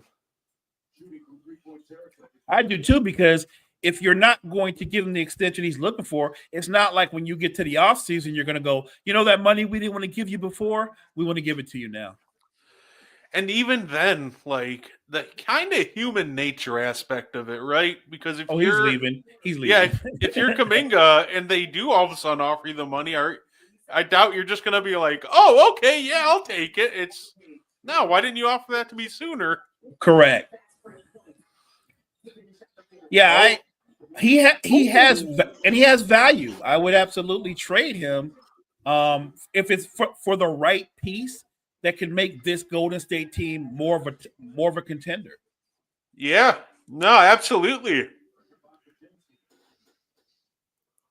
Oh, steal. Here we go. Take it up. Okay, you know what? That's all right. Great recovery by Hartenstein. That was a great block. Can't even be mad at that. Kuminga, love you for attacking the rim, buddy. Good job. Oh, great kick to Isaiah Joe. Money. So,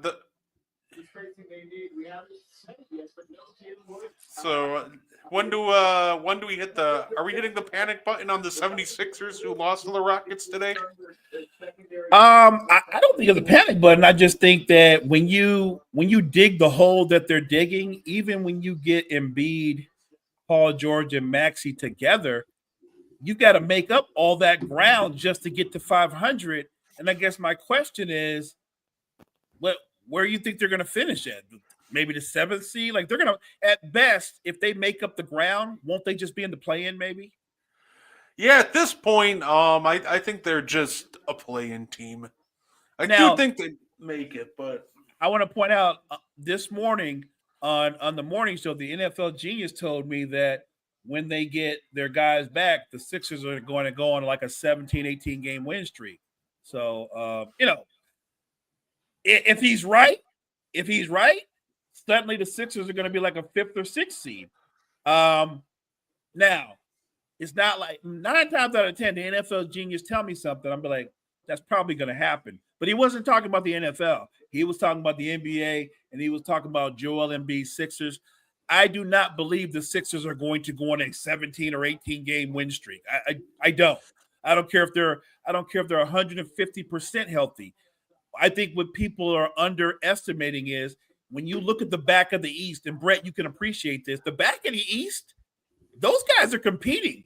Detroit's not a pushover every night. The Hornets are not a pushover every night. Like, and some of the things they do, they're bad matchup for the Sixers because they're young athletic teams. The Sixers are not really a young athletic team. So I think Philly's going to be better. But I don't see any big winning streak in their future. I see them making the play-in and maybe not, but that doesn't even guarantee they're going to make the playoffs. I think they're going to be in the play-in. Yeah, well, once you get there, anything can happen. But if they want to make it there, they got to start turning it around quick. All I know is they spent a lot of money to make the play-in. That's a lot of money. Like, do you know that if you didn't sign Paul George, you could probably make the play-in? I'm just saying. Yeah, no, hopefully they're back soon too. Like, I'm happy the Bucks started winning games when they got. And it's funny, right? Because like last night's game against Miami, when did we get into trouble? It was when we rolled out that like all veteran lineup. Once we took the young legs out of the lineup, minus Gary Trent, he was in that lineup, but it's when we rolled out that Pat, Bobby, Gary Trent like trio. They just don't play well together. Although you would say that over the last few games, Gary Trent has looked a lot more like the Gary Trent that you expected, right? Oh yeah, he's been lighting it up like the past 10 games. Yeah, no doubt. No, I think you guys have played better, and I think that you found a rotation that seems to be working. Like I said, the East is really interesting because even if you look at the top, when you get past Cleveland and the Celtics, it really is wide open in terms of the seeding. And again, I'm not one of those people that's going to go the Cavs are fool's gold. I don't think they're fool's gold. I think what they're doing they can sustain through the regular season. I only question can they take what they've done in the regular season and apply it to the postseason. That's all. That's all I'm saying. There's one thing to strive to be the number one seed. Can the Cavs handle being the number one seed? Should they be able to hold on and get it? I actually think as the season progresses, the Celtics will walk them down, and the Celtics are going to be the number one seed. Yeah, like I think the question is it'll all come back down to Evan Mobley. I feel like if they can sustain it in the playoffs. Evan Mobley is shooting 47% on wide open threes this year, which is absolutely terrific. Yes. For reference, last year shooting 40% on wide open threes,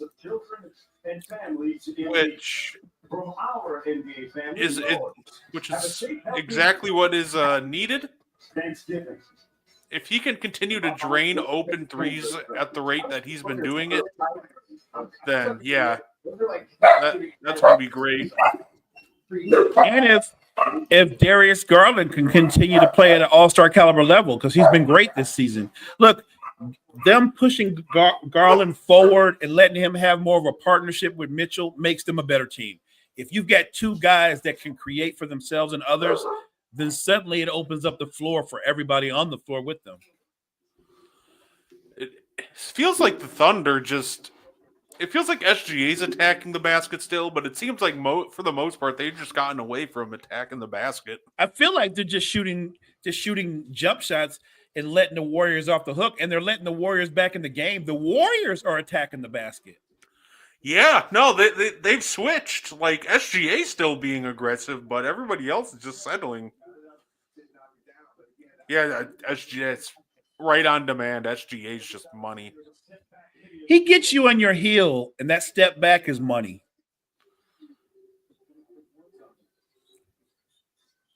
Now, this is when Wiggins needs to be aggressive.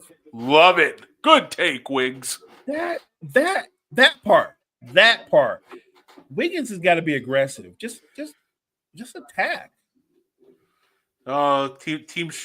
Williams sizes up a three. That is off.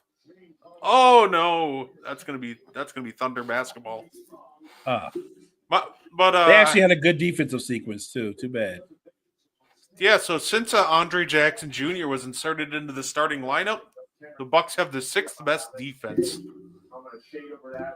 Like as soon as I saw that, I was like, well, that agenda I've been pushing for the last year is paying off finally. Yeah, right. That was one guy before the year started said, beware of Andre Jackson if he plays, and all it took for us was to start 1-6 for Doc to finally try the young guys. And look, I think Jackson's a really good defender. If he can ever just find a spot on the floor where he can be consistent from the perimeter, he'll get even more playing time. Oh, I agree with that.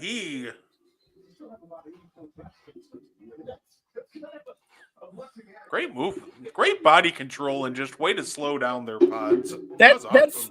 It was pods, but it felt like a slow-mo move. Right? No, and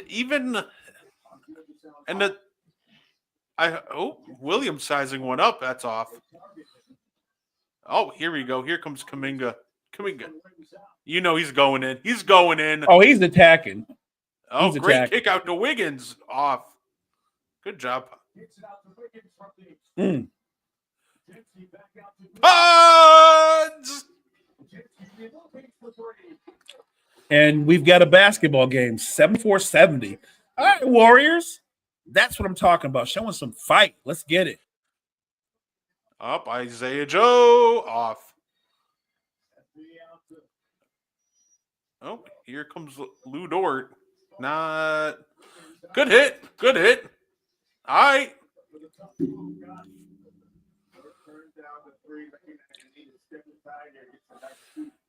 Oh, Kaminga. Okay. Nah, that. When he plays aggressive and goes downhill, Kaminga's a problem when he's in attack mode, when he's under control.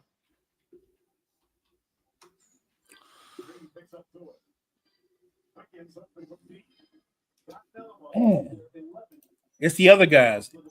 There goes Wiggins with a 3.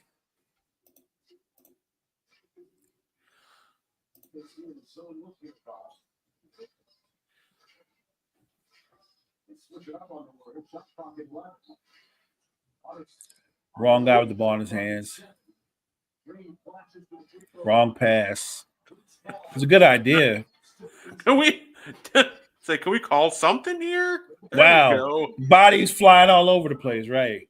Say Wiggins has got like trucked twice underneath, and they finally called that one.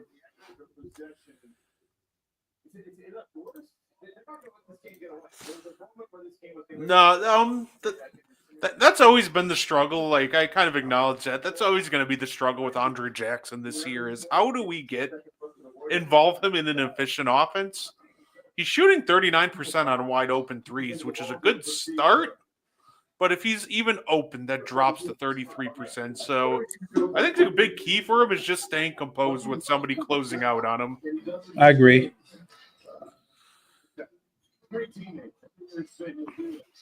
And attack when he gets the opportunity to attack the basket.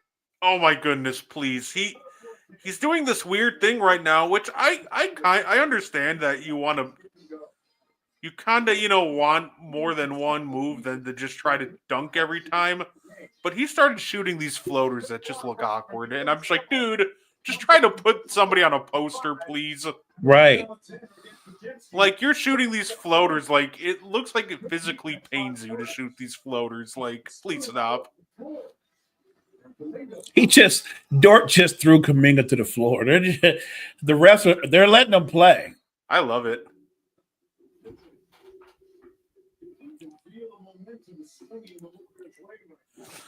Yeah, the momentum is swinging, and for whatever reason, OKC is they're just fouling. They're just doing a lot of ticky-tack fouls.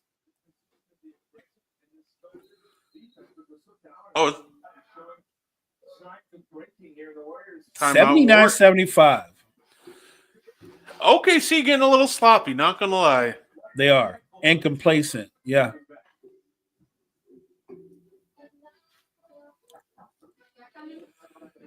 I'm sure in the huddle, OKC's coach is going to reiterate, like, when we were in the first half, we were moving the ball around, but we were also attacking the basket. Let's get back to being more aggressive. That's what it feels like is the difference. Right now, OKC, that ball's just moving side to side. Not enough movement towards the basket.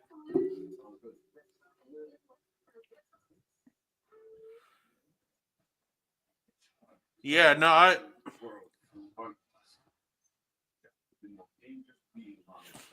Oh, that's right. I forgot there's going to be a new Sonic the Hedgehog movie. You know that do we touch on the fact that there's the book coming out from David Aldridge and Tom Haberstroh? I think it's like the history of the NBA, the top 100 players in the history of the NBA. Oh no! And they give you a tease, right? Yeah. They give you number 100. So this person is considered, in their view, he's the 100th greatest player in the history of the NBA, and it happens to be Draymond Green. You know what? I don't hate it. I do. I don't think Draymond's one of the 100 best players. Think about it. The 100 greatest players in the NBA. Like, you already know from the jump, Draymond's a complimentary player. It's not like you could build the team around Draymond Green. You couldn't build the team around Dennis Rodman.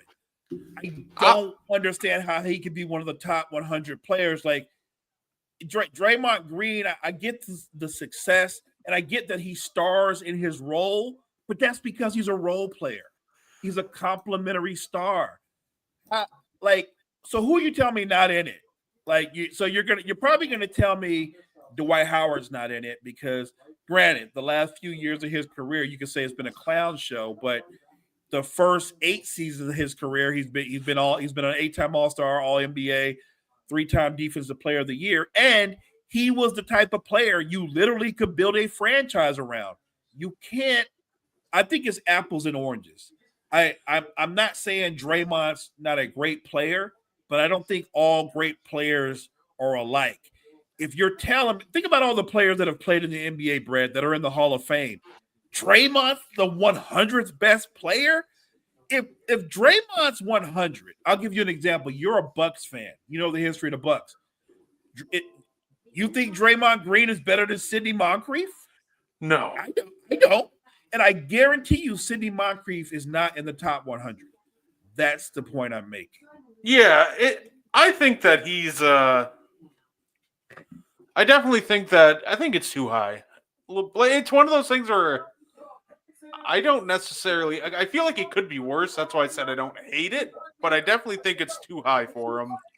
Well, yeah, it could be worse because number 100 could be Big Country Reeves or something like that. But but 100, that's way too high. In the history of basketball, that would be like saying, like, think of some of the old school dudes in the 70s, or like a Bobby Jones, or what's the dude that played for the Celtics, Dave Cowens, or what. Draymond's not better than those guys. Shout out. I'm just saying. I was to say, shout out our guys at Hoops Temple, Aaron and them. They actually have a top 400 players of all time list and growing. Now Draymond's in that. I get that. Yeah, he's they have Draymond at 135. Now I love those guys, and I still think that's hella high. He's I think that's really high. Let me hit you with the range, Edgian.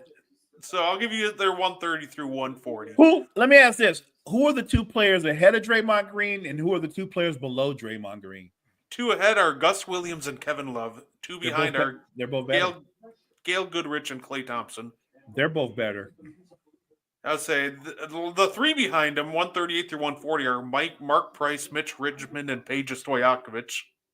And see, here's the thing: when we have our conversations about, you know, who are the top greatest 20 players of all time, we have these debates where somebody will go, well, how is Charles Barkley a greater player than this guy, because Charles Barkley never won a title? And then they'll go, well, you know, just because Barkley didn't win a title doesn't mean he wasn't great. No, I'm with you.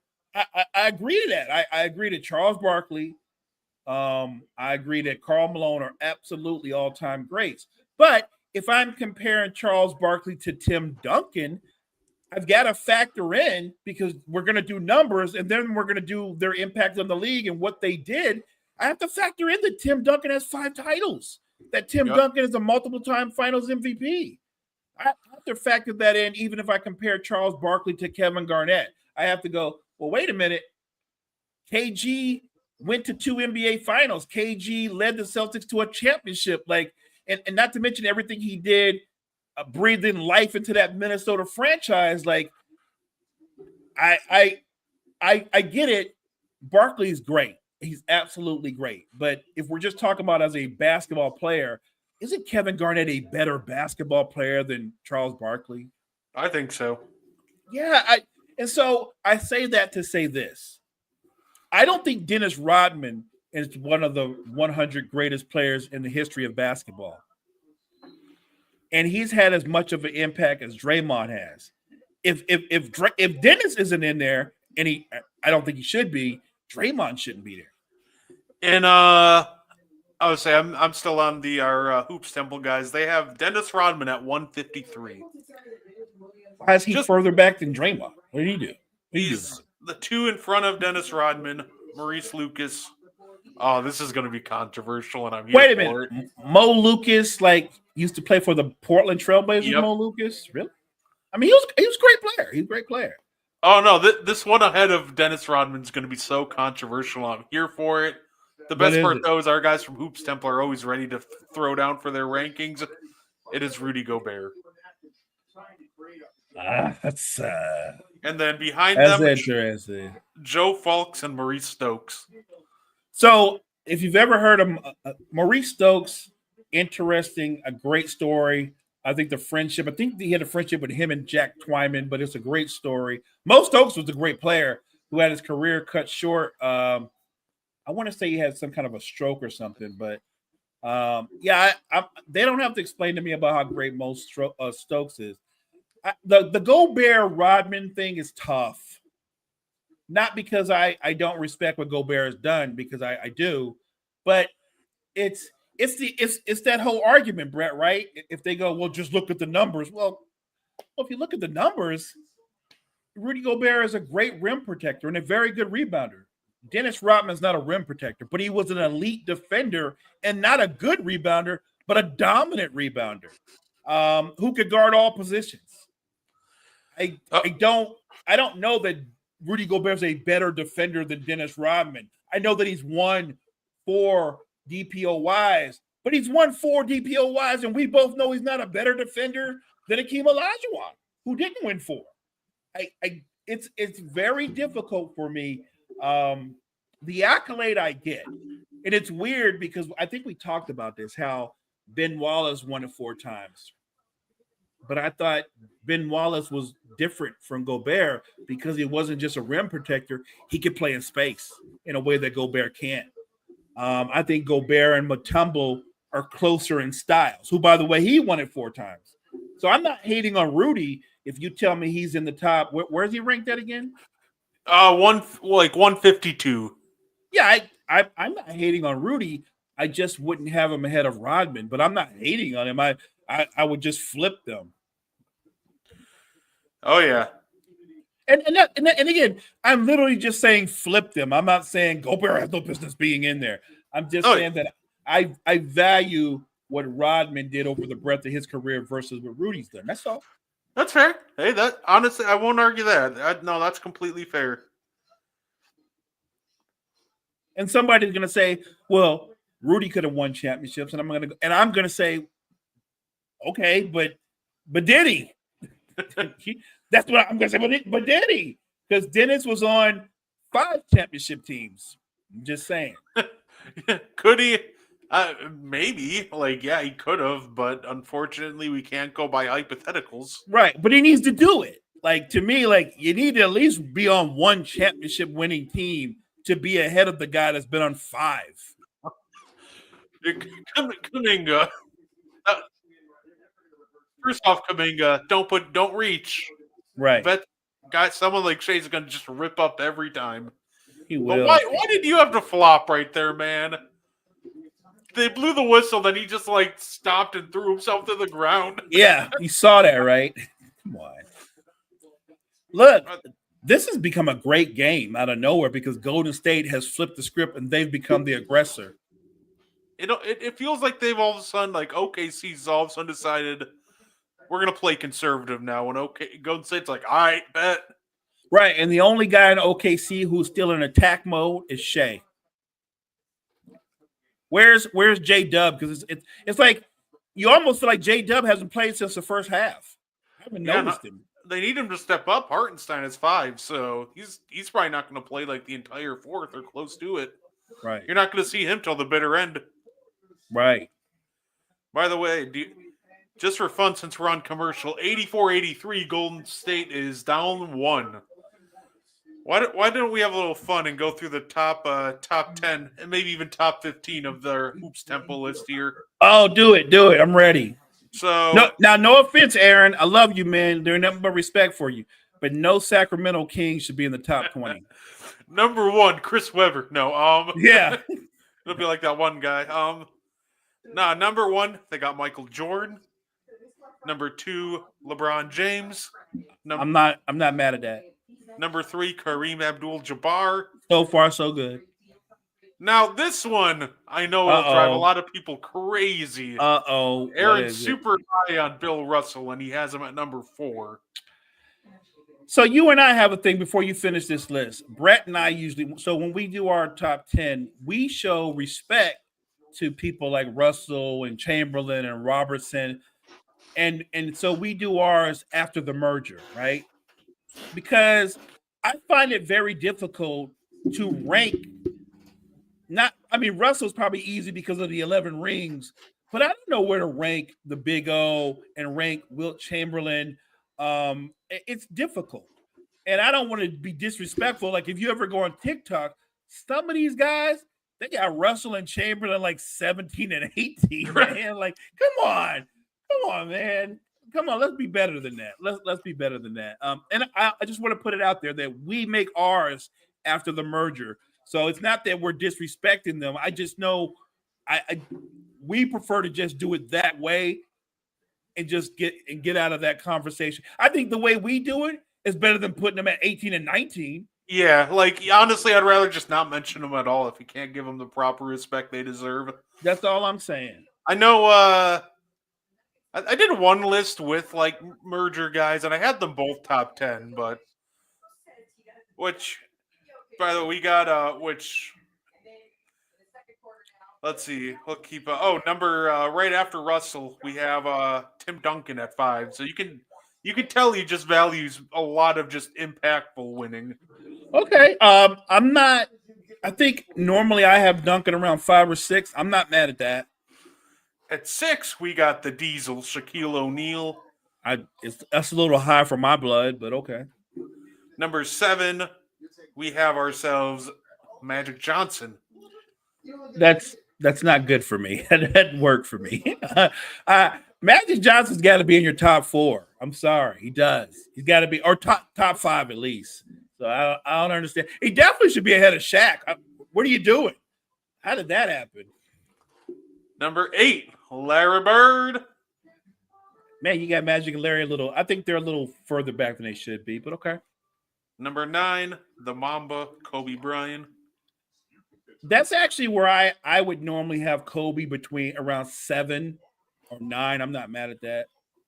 And number 10, we have Steph Curry.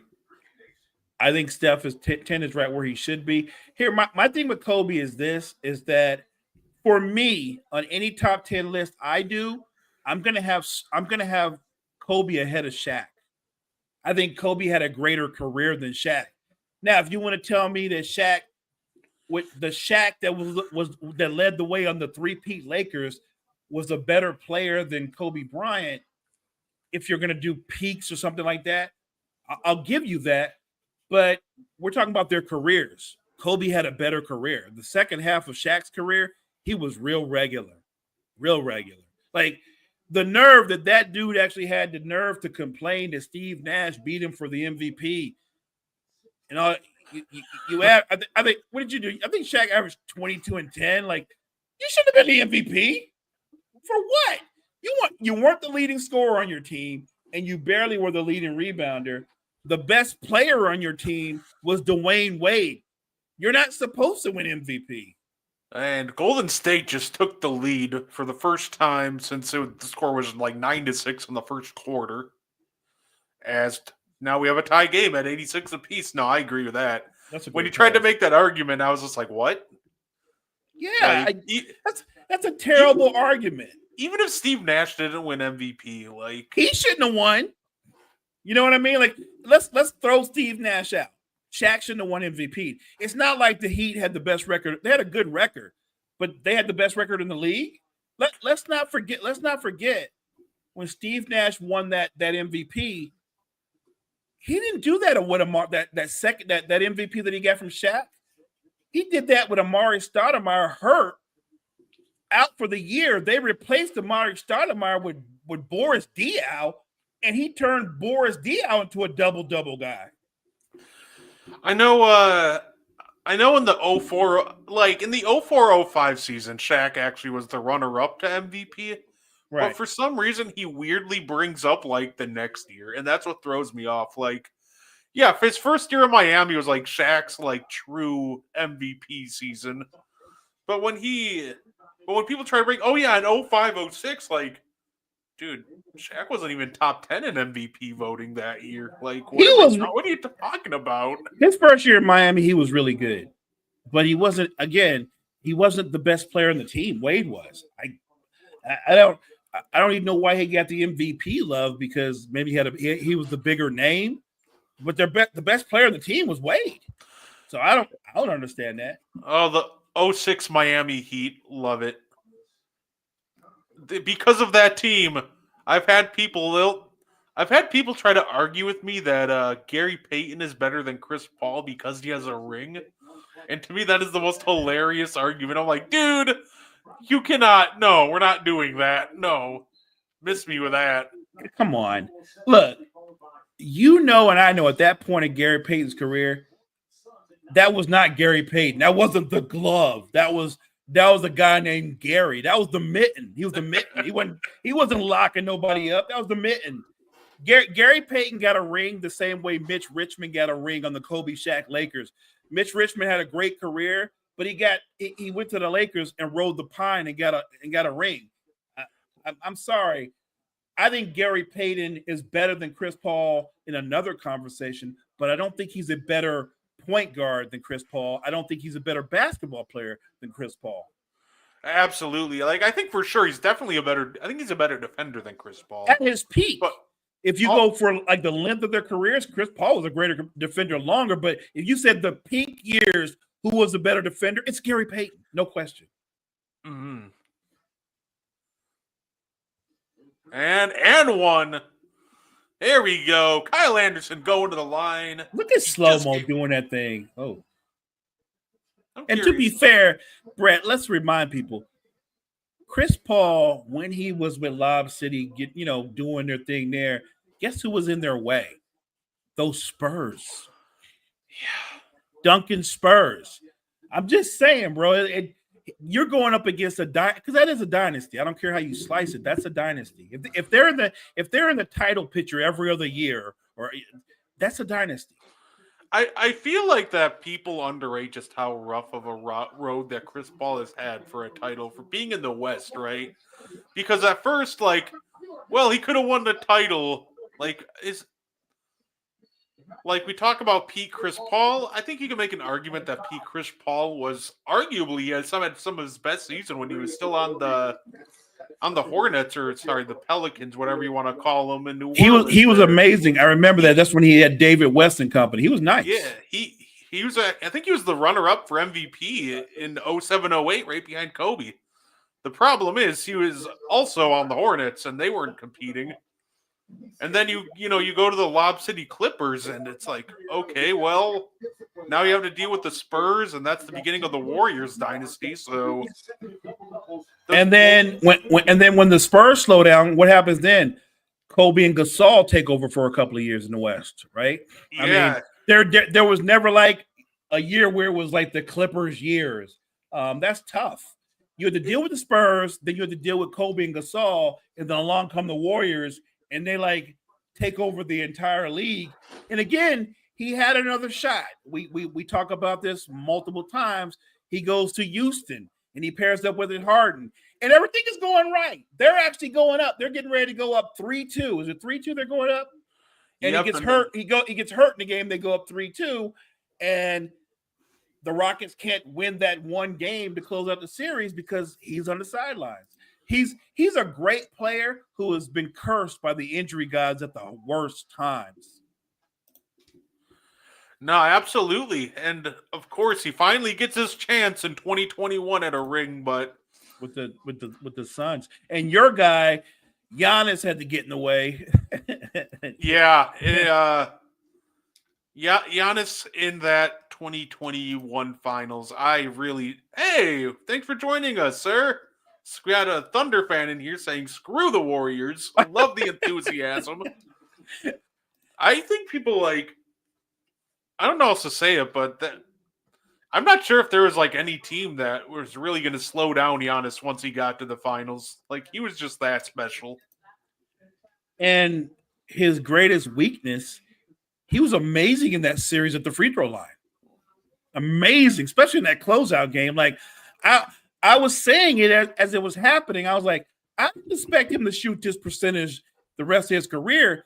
But if you told me, well, Mo, Giannis is going to shoot around 70% for the rest of his career, I was going to say good luck rest of the NBA. If this guy's going to shoot the free throws around 70%, it's over.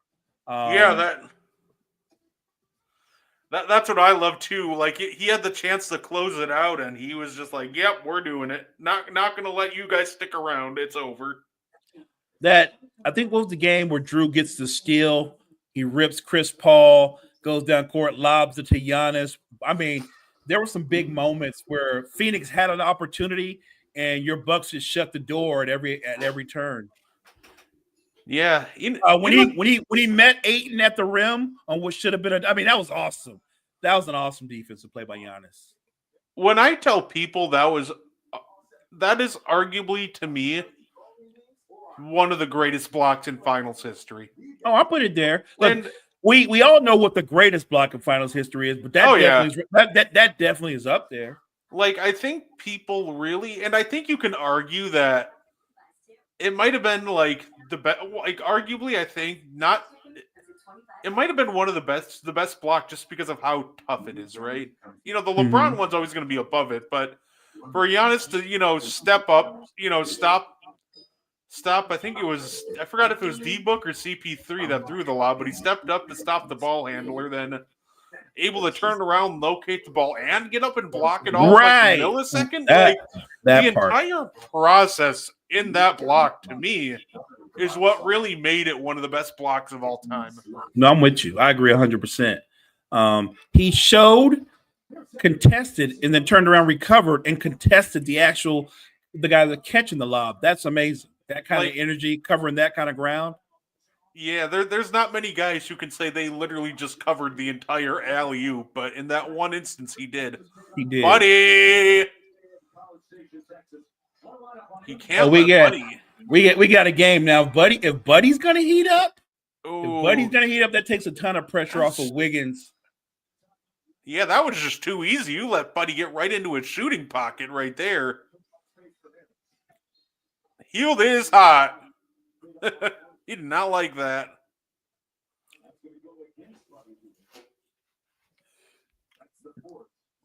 I remember when Buddy Hield got drafted. I had a friend because they were talking about, they break down what they think they're going to project to be. Yeah. And the first thing he said was Buddy Hield is going to be Dwayne Wade like. And I was like, are we watching the same guy? And I like Buddy Hield coming out, but I thought he was going to be a really good catch and shoot player. I saw nothing in his game that said Dwayne Wade. I think the problem with just picking player profiles is people are too scared to profile these kids as role players. And the reality is that's what some of them are going to be. Buddy Hield was never going to be Dwayne Wade. I heard some people trying to compare him to, I think I even heard some, Steph comparisons. And I'm like, I heard that. He's not going to be either one. This guy's going to be probably closer to Kyle Korver than anything if you want to compare him to a three-point shooter. Right. That was the name I had thought of him.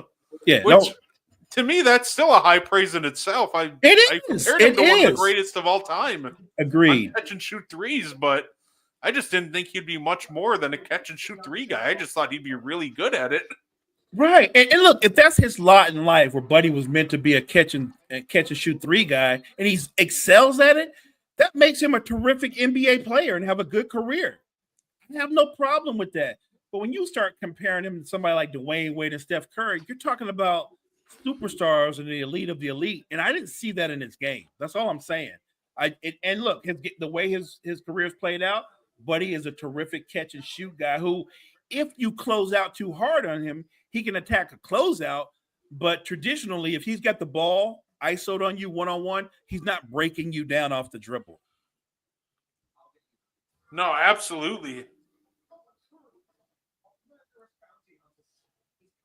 So you didn't was that their whole top 10? You told me they had Kobe at 9, and who was at 10 again? Steph. Okay, and I'm okay with that. Like I said, we only agree on a couple of things or disagree on a couple of things. I think it's a really good list. I'm deal with it. I even think I think 12 through 20 is interesting too. So at 12 he's got Wilt Chamberlain. See what that's not. I don't think that's disrespectful. I think it's hard to rank them. You and I talk about this all the time, but I don't think that's a terrible ranking as opposed to where I see these people putting him damn near 20. That's so disrespectful. I feel like Wilt's the hardest to grade. I feel like people overrate him or underrate him. people who rank him highly put him near 1, but then They do. They don't rank do. him highly, he's at like 20. And I'm like, I- the truth is somewhere in the middle with him. Like, I agree. I think Wilt is the worst one. They're just two extremes. Very few people do a balanced ranking of Wilt Chamberlain. They're either saying like, well, he actually should be ahead of Jordan or LeBron, or they're like, well, I've got him like at 18th or 19th. Like, wow. Like, I think the big argument against Wilt was playoff dropping. Like, he was a 30 a game scorer for his career, but that dropped to 22 as soon as the playoffs started. So he was kind of known, I think, as a playoff dropper, I think is what probably hurts him the most. And obviously, only 2 rings in an era where.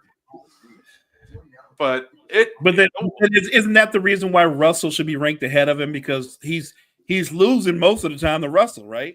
Yeah. That he's just so tough to rank because he's also just one of the most dominant players the game's ever seen at the same breath. Even today, if you look at Wilt Chamberlain's number, I'm just talking about his numbers, there's nobody that can remotely come close to those stat lines. No. But I say this 12 through 20 is where he's got most of this year's 60 stars. So at 13, Dr. J.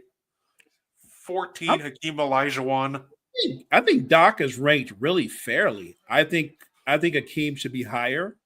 I think he should be a lot higher. I'd say at 15 we have Nikola Jokic, 16 Kevin Durant, Not mad at that. 17 Oscar Robinson, 18 Jerry West, 19 George Mikan, 20 Moses Malone. That's a lot of respect to the great George Mikan. That's cool. Like I said, I think yes, Moses Malone to me should be a top 20 all-time player. Although I will say this. When some of these other great players that are playing now retire, there's going to be another shift. Right. Oh, wow, Dre, that's a way off. Yeah, he was feeling himself on that one. But yeah, I don't. When I look at their list, when you just showed me from 12 to 20, I don't think they're bad takes. There's a couple that I would disagree. Actually, I actually have Hakeem Olajuwon in my top 10. So, that's why I have him higher, but I'm not saying that's a crazy take. I think they were really fair to Doc. They were definitely really fair to Doc. I think Joker's probably where he needs to be right now, but eventually when it's all said and done, I expect Joker to be either at 11 or inside the top 10 in his own self. And if Joker wins multiple championships, he absolutely will be inside the top 10. I think you can make an argument if he even just wins another MVP, then that's we're looking the hard at part for me, because like that. Everybody that's won multiple MVPs, other than even Wilt that you pointed out, Wilt's got 2 titles. I think Joker's got to win at least 2 titles to make that leap, because the same argument they used against Wilt, you're going to be able to use against him if all he has. And I get it; it's a regular season award, but that'll be the argument. They'll say, well, he did a lot of damage in the regular season, but he only has 1 title. Wow. Kyle Anderson going to the line and 1, looking to put the Warriors up 4. Wow. I think slow-mo is too slow for the OKC to guard. They can't figure it out. That's the thing with slow-mo that throws, I think a lot of defenders off. He's always under control, and he's just slower. And they absolutely don't seem to know how to guard that. He's one of the best pickups this offseason. I've always liked his game. A guy that does a little bit of every. You know what it is? He's kind of Boris Diaw like, but even slower. Yeah, I will say he's got Giannis at 23. Love to see it. I'm not mad at that, because I know that will change as Giannis continues to play. It's weird because I think Giannis and Joker are in the same boat. I actually posed the question on TikTok. I said, which one of them would win a second title first? And I think I could have prefaced that, and I could have actually done another question. I could have said, will Giannis or Joker win another title altogether? I don't know. I think they both will, but it's going to be interesting because right now, Brett, you know this, they're both literally at their peaks, right? Mhm. You know what I mean? Like you can't both win. So could Giannis win it this year and Joker win it next year? Like, which would be great. I would, you know, and I know we'd both love to see them meet in the finals, right? We'd love that. You know, yeah. It's funny because I think the Bucks realistically could win another one this year, and I know that's a little wild to say at times. They're just, they're 9-9. They're kind of middle of the bunch right now, but I do think at the end of the day we got younger. The team has improved, and ever since that 1-6 start, Doc Rivers has been pushing all the right buttons with all these young talents, and I think the big challenge for the Bucks and the big question is how will the young talent react to the playoffs? Thankfully, Ajax and AJ Green both already have playoff experience. So I'm hoping that SGA step back attack the rim. He's got a hand up on the three, and they get another stop, but Jordan with another opportunity. Isaiah Jordan. And SGA, when he attacks the rim, Brett, good things always happen. He either scores or he gets to the foul line. No, absolutely. And he's just not anymore. Oh, Wiggins gets ripped by Dort. Here they come the other way. All right. Go down. What?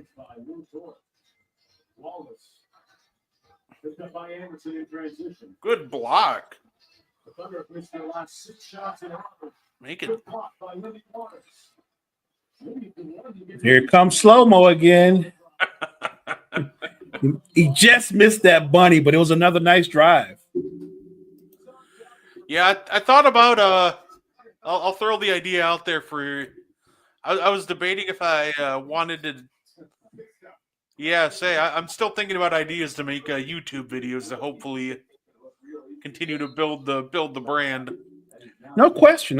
Look, I think YouTube is where we need to try to really conquer. Yeah, and put more content out. But yeah, look, I think that's a good question. They could both win multiple titles? They could, and I think if either one of them or both of them win just two, I'm not even talking about 4 or 5, but if they win 2 to go along with the multiple MVPs and things like that, I think they're both are going to be elevated more. That's tough, SGA. That's tough. Yeah, I don't know. There's a defense for that. when that kind of shot, that kind of move, there's a prayer for that, but there's no defense. See what I mean? Wiggins, he gives up his dribble too easy for me. It frustrates me. Mm-hmm. I mean, I think that's why Steve Kerr is a coach and I'm not, because Steve Kerr has that kind of patience where he's like, well, that's just Andrew and you deal with it. I would be like, dude, stop giving up your dribble. Attack. Oh, I 100% agree on that.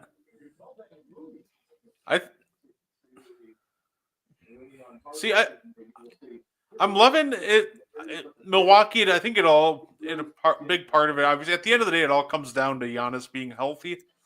And a big chance, if I like us this year, is, obviously, if Giannis stays healthy, I think that becomes huge because then I think we're getting an angry Giannis because he hasn't been able to really play for 2 postseasons now. And everybody's kind of questioning him at this point, it feels like. So I feel like he has something to prove, and I feel like that is terrifying. Do you think the current roster that you guys have, as your roster is currently constructed, is the roster that they plan on taking into the postseason, or do you think they try to add like a depth piece? I think they try to add a depth piece.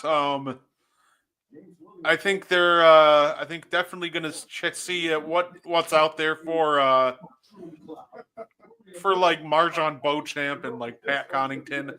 I know we won't get a lot for guys like that, but I think we'll still try to make some moves on the margins with some of our talent. Okay, I can see that. Like, look, I think you guys are in a good position because, like I said, When you get past the Cavs and the Celtics, I think that third spot is wide open, and I can see the Bucks being the third spot when it's all said and done because the Knicks have been good offensively, but their defense has gone to the wayside too. They can score on people, but the Knicks don't stop anybody. Oh, yeah, they're 10-8 4 seed, but man, how disappointing Mikal Bridges has to step his game up. And the funny thing is, I think Brunson's pretty much near where he normally is, around 25 and 6 or 7. And Towns is giving you 26 and 13 and shooting crazy high percentages. They've been what I thought they would be. I think even the other night when OG couldn't miss versus the Nuggets, when OG looked like prime Melo, OG's been good. I think the guy that hasn't really stepped his game up has been Bridges. No, absolutely. It's looking at his shot chart for the year is kind of scary. He shoots well from one corner from behind the arc. That's it. Otherwise, you know what? It's kind of funny because I'll flip this real quick while it's. So this is kind of what we're looking at here. He's really good out of this right corner or left corner, I mean. Right. And then once he gets into the mid-range, he's good. But everywhere else, 19%, 11, 17, 31, that's just not great. And even Mikal being as super athletic as he is, 60% at the rim. Yeah, he's not exactly what they thought we were getting here. And here's the crazy part. Somebody asked me what I thought he was going to be with the Knicks. And I said, I think him and OG, they have similar skill sets. But I thought if you told me, well, both of your forwards are going to average around 16, 17 points a game, shoot a high percentage, and play elite defense, that's what I thought he would be, right? Mm-hmm. He hasn't shot at a high efficient percentage, and I would argue that neither one of them has played elite defense. Oh, for sure. It was, and it's kind of telling, right? Because I'm in that Thinking Basketball Discord, and all those guys do. They live and breathe hoops. They love hoops. And somebody posed the question: how many first would this current version of Mikal Bridges go for right now? The first answer we got was -3. The next answer we got was, I'm not even sure that he's better than Deuce McBride right now. And I know one thing. Woo! How many first did the Nets give up? 3 or 4? I think it was 5. Oh my God.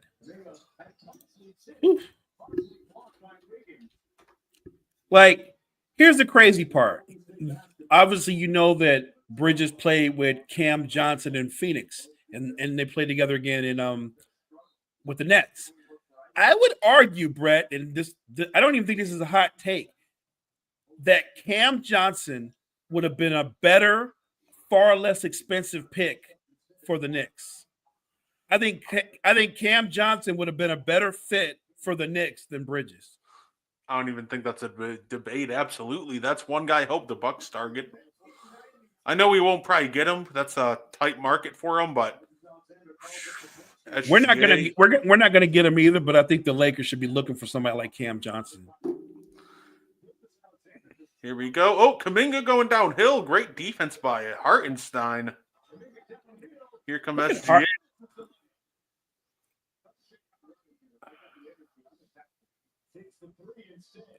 I don't like that shot by Shea. I don't either. I was just about to say that. I know SGA can hit it, but I don't want him to shoot a 3 that quickly. No. Well, get in your sets and run something. Watch Wiggins settle for a touch. Oh wow, way off. Ooh. Run, go. See what I mean? I need Wiggins to be aggressive when you attack, not half attack. Andrew Wiggins he's maddening sometimes, because you know what he could do. Here we go, SGA. Isaiah Joe coming to set the screen. That is tough. That is. I feel like SGA is better when he's being covered tightly. Yeah.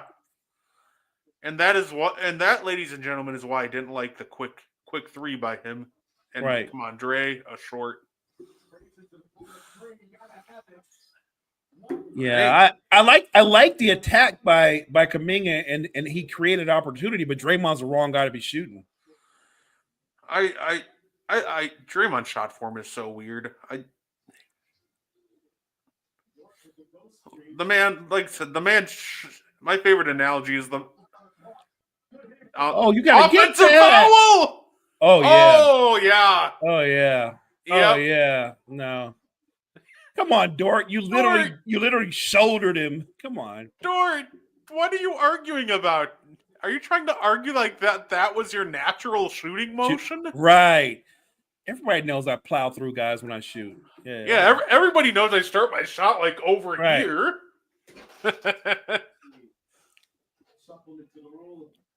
Oh. All right, here we go.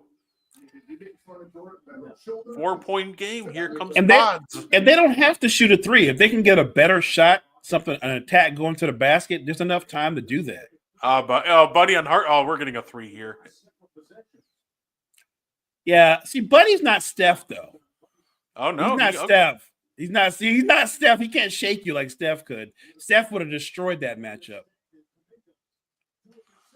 Yeah. Is that going to be a foul on Buddy? Okay, they called that on Buddy, right? Not iHeart? Yeah. Okay, that's what I thought. I didn't. Yeah. See, if that's Steph Curry, he's got Hartenstein on him. He's eating that mismatch alive. Buddy doesn't have a good enough handle to eat it alive. I really thought Buddy was just going to let it rip anyway.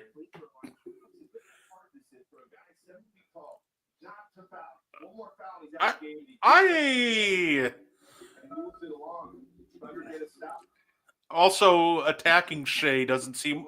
It's so weird with this team too, right, Mo? Because part of me wants to go, well, don't attack Shea, but then I have to go, okay, who do you attack in this Thunder lineup? Like they don't really feels like they don't really have a weakness. No, I think most of their wings can get after you. Wiggins can get after you. Shea can get after you.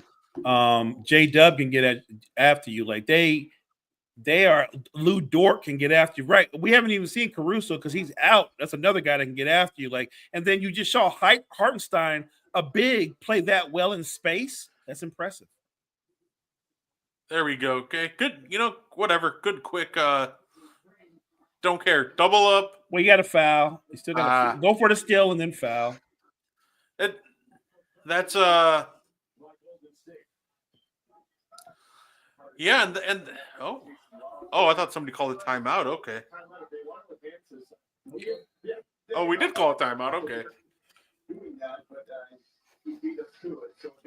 But yeah, that's what I was gonna say. It was like the one mismatch that you might have is Hartenstein, and then he just stuck your guard rather easily. So right.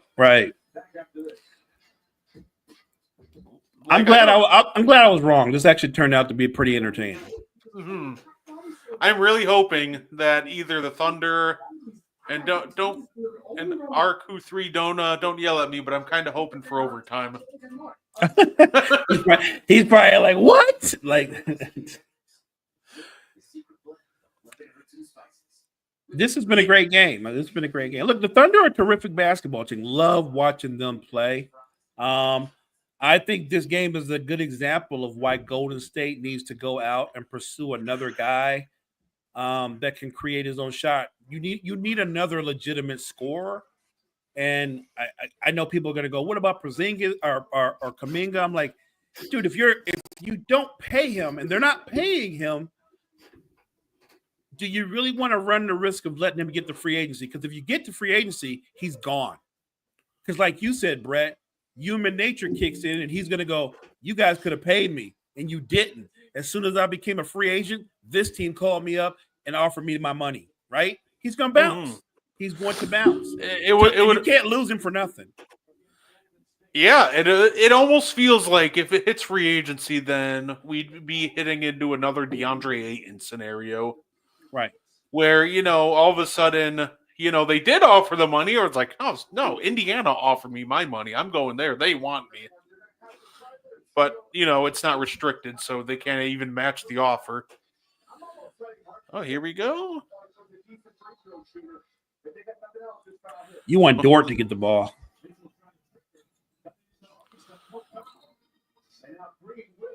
All right, it looks like it's going to be Williams or 1-8 to go.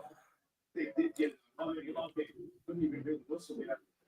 It's what you want, right? It should have been Hartenstein because he did foul him. I don't know how. They did call it for iHeart. Okay. Yeah, he fouled him, but Okay. I can make free throws. Okay, that's the miss you want, but you need him to miss the second one. Actually, you don't need him to in a perfect world, but you don't need it. If you can go down and get another quick three and then foul again, if he misses it, I think we might get that overtime opportunity if Steve Kerr has something drawn up. So much for that. He switched that. Yeah, I don't. That your guy's in the game, Brett. Number 61. Why? Why is 61 in the game?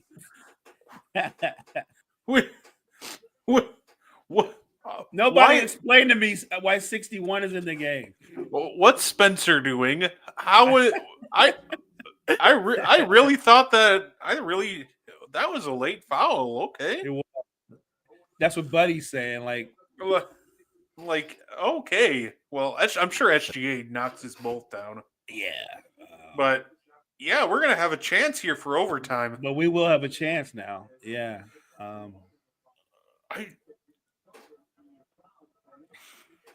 Come on, man.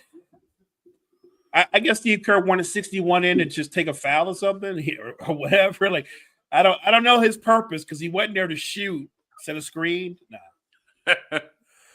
Oh my goodness, SGA with a bad night at the free throw line. We don't see that often. Oh, I did not see that coming. Wow.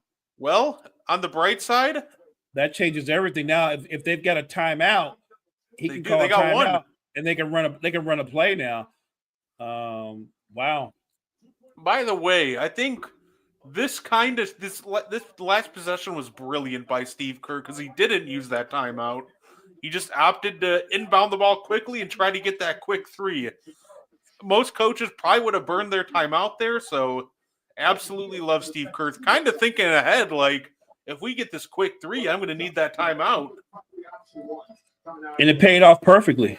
And I want to give a shout out to Jerry Stackhouse.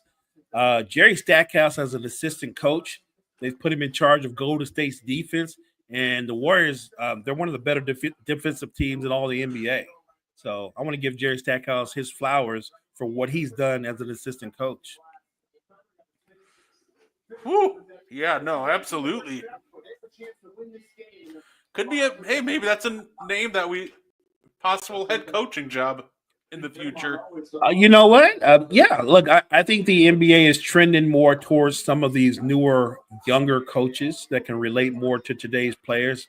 I'm here for it. It makes sense.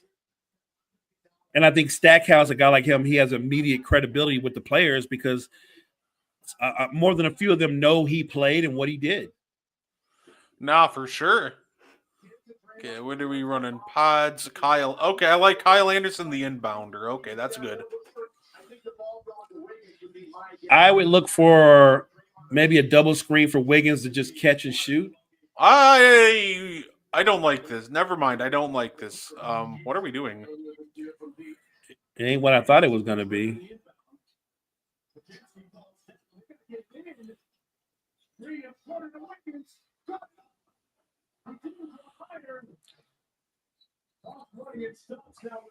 What the hell happened? That was horrible.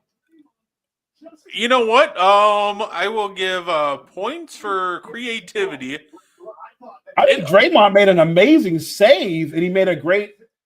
I mean, that was a decent pass. I think Wiggins' problem was he didn't know how much time he had, so he rushed it. Because had he gathered himself and pumped, Dort would have flew by, and he could have just elevated. I think Wiggins he didn't know how much time he had. Yeah, no. Yeah, Wiggins just rushed the shot. He did. He rushed it. That was a very creative play that I think that worked out. I thought that worked out pretty great. but did. it just, people are going to hate on it, but I think that's the right play. Just unfortunate result. Yeah. But OKC does hold on 105 to 101. Great game. What a Yeah. game.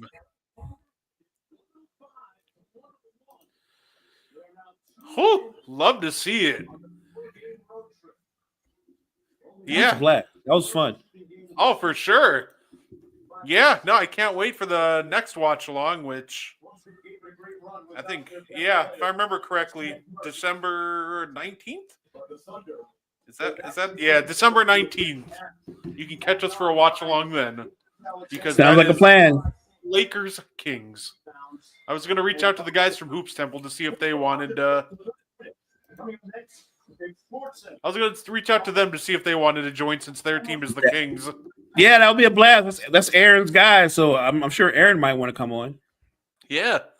Well, let's say that's all we had for you today. That's going to be our episode of And One for the week. Tomorrow is Thanksgiving, so we won't be going live. I definitely appreciate everybody who tuned in. Mo, did you have anything you wanted to say before you get on out of here? Hey, thank you, everybody, for tuning in, for liking, for sharing. Everybody in the chat, we appreciate you so much. Have a great Thanksgiving, guys. We'll see you next time. Yeah, absolutely. I said, well, hopefully everybody has a great Thanksgiving. Everybody, thank you for tuning in, and we hope that you enjoy the rest of your night. Thank you for tuning in to the And One podcast. If you like our content, you can find more on the Wire to Wire Podcast Network on YouTube, Facebook, and Spotify.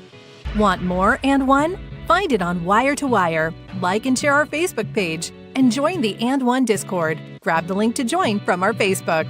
Thank you for tuning in, and have a wonderful day.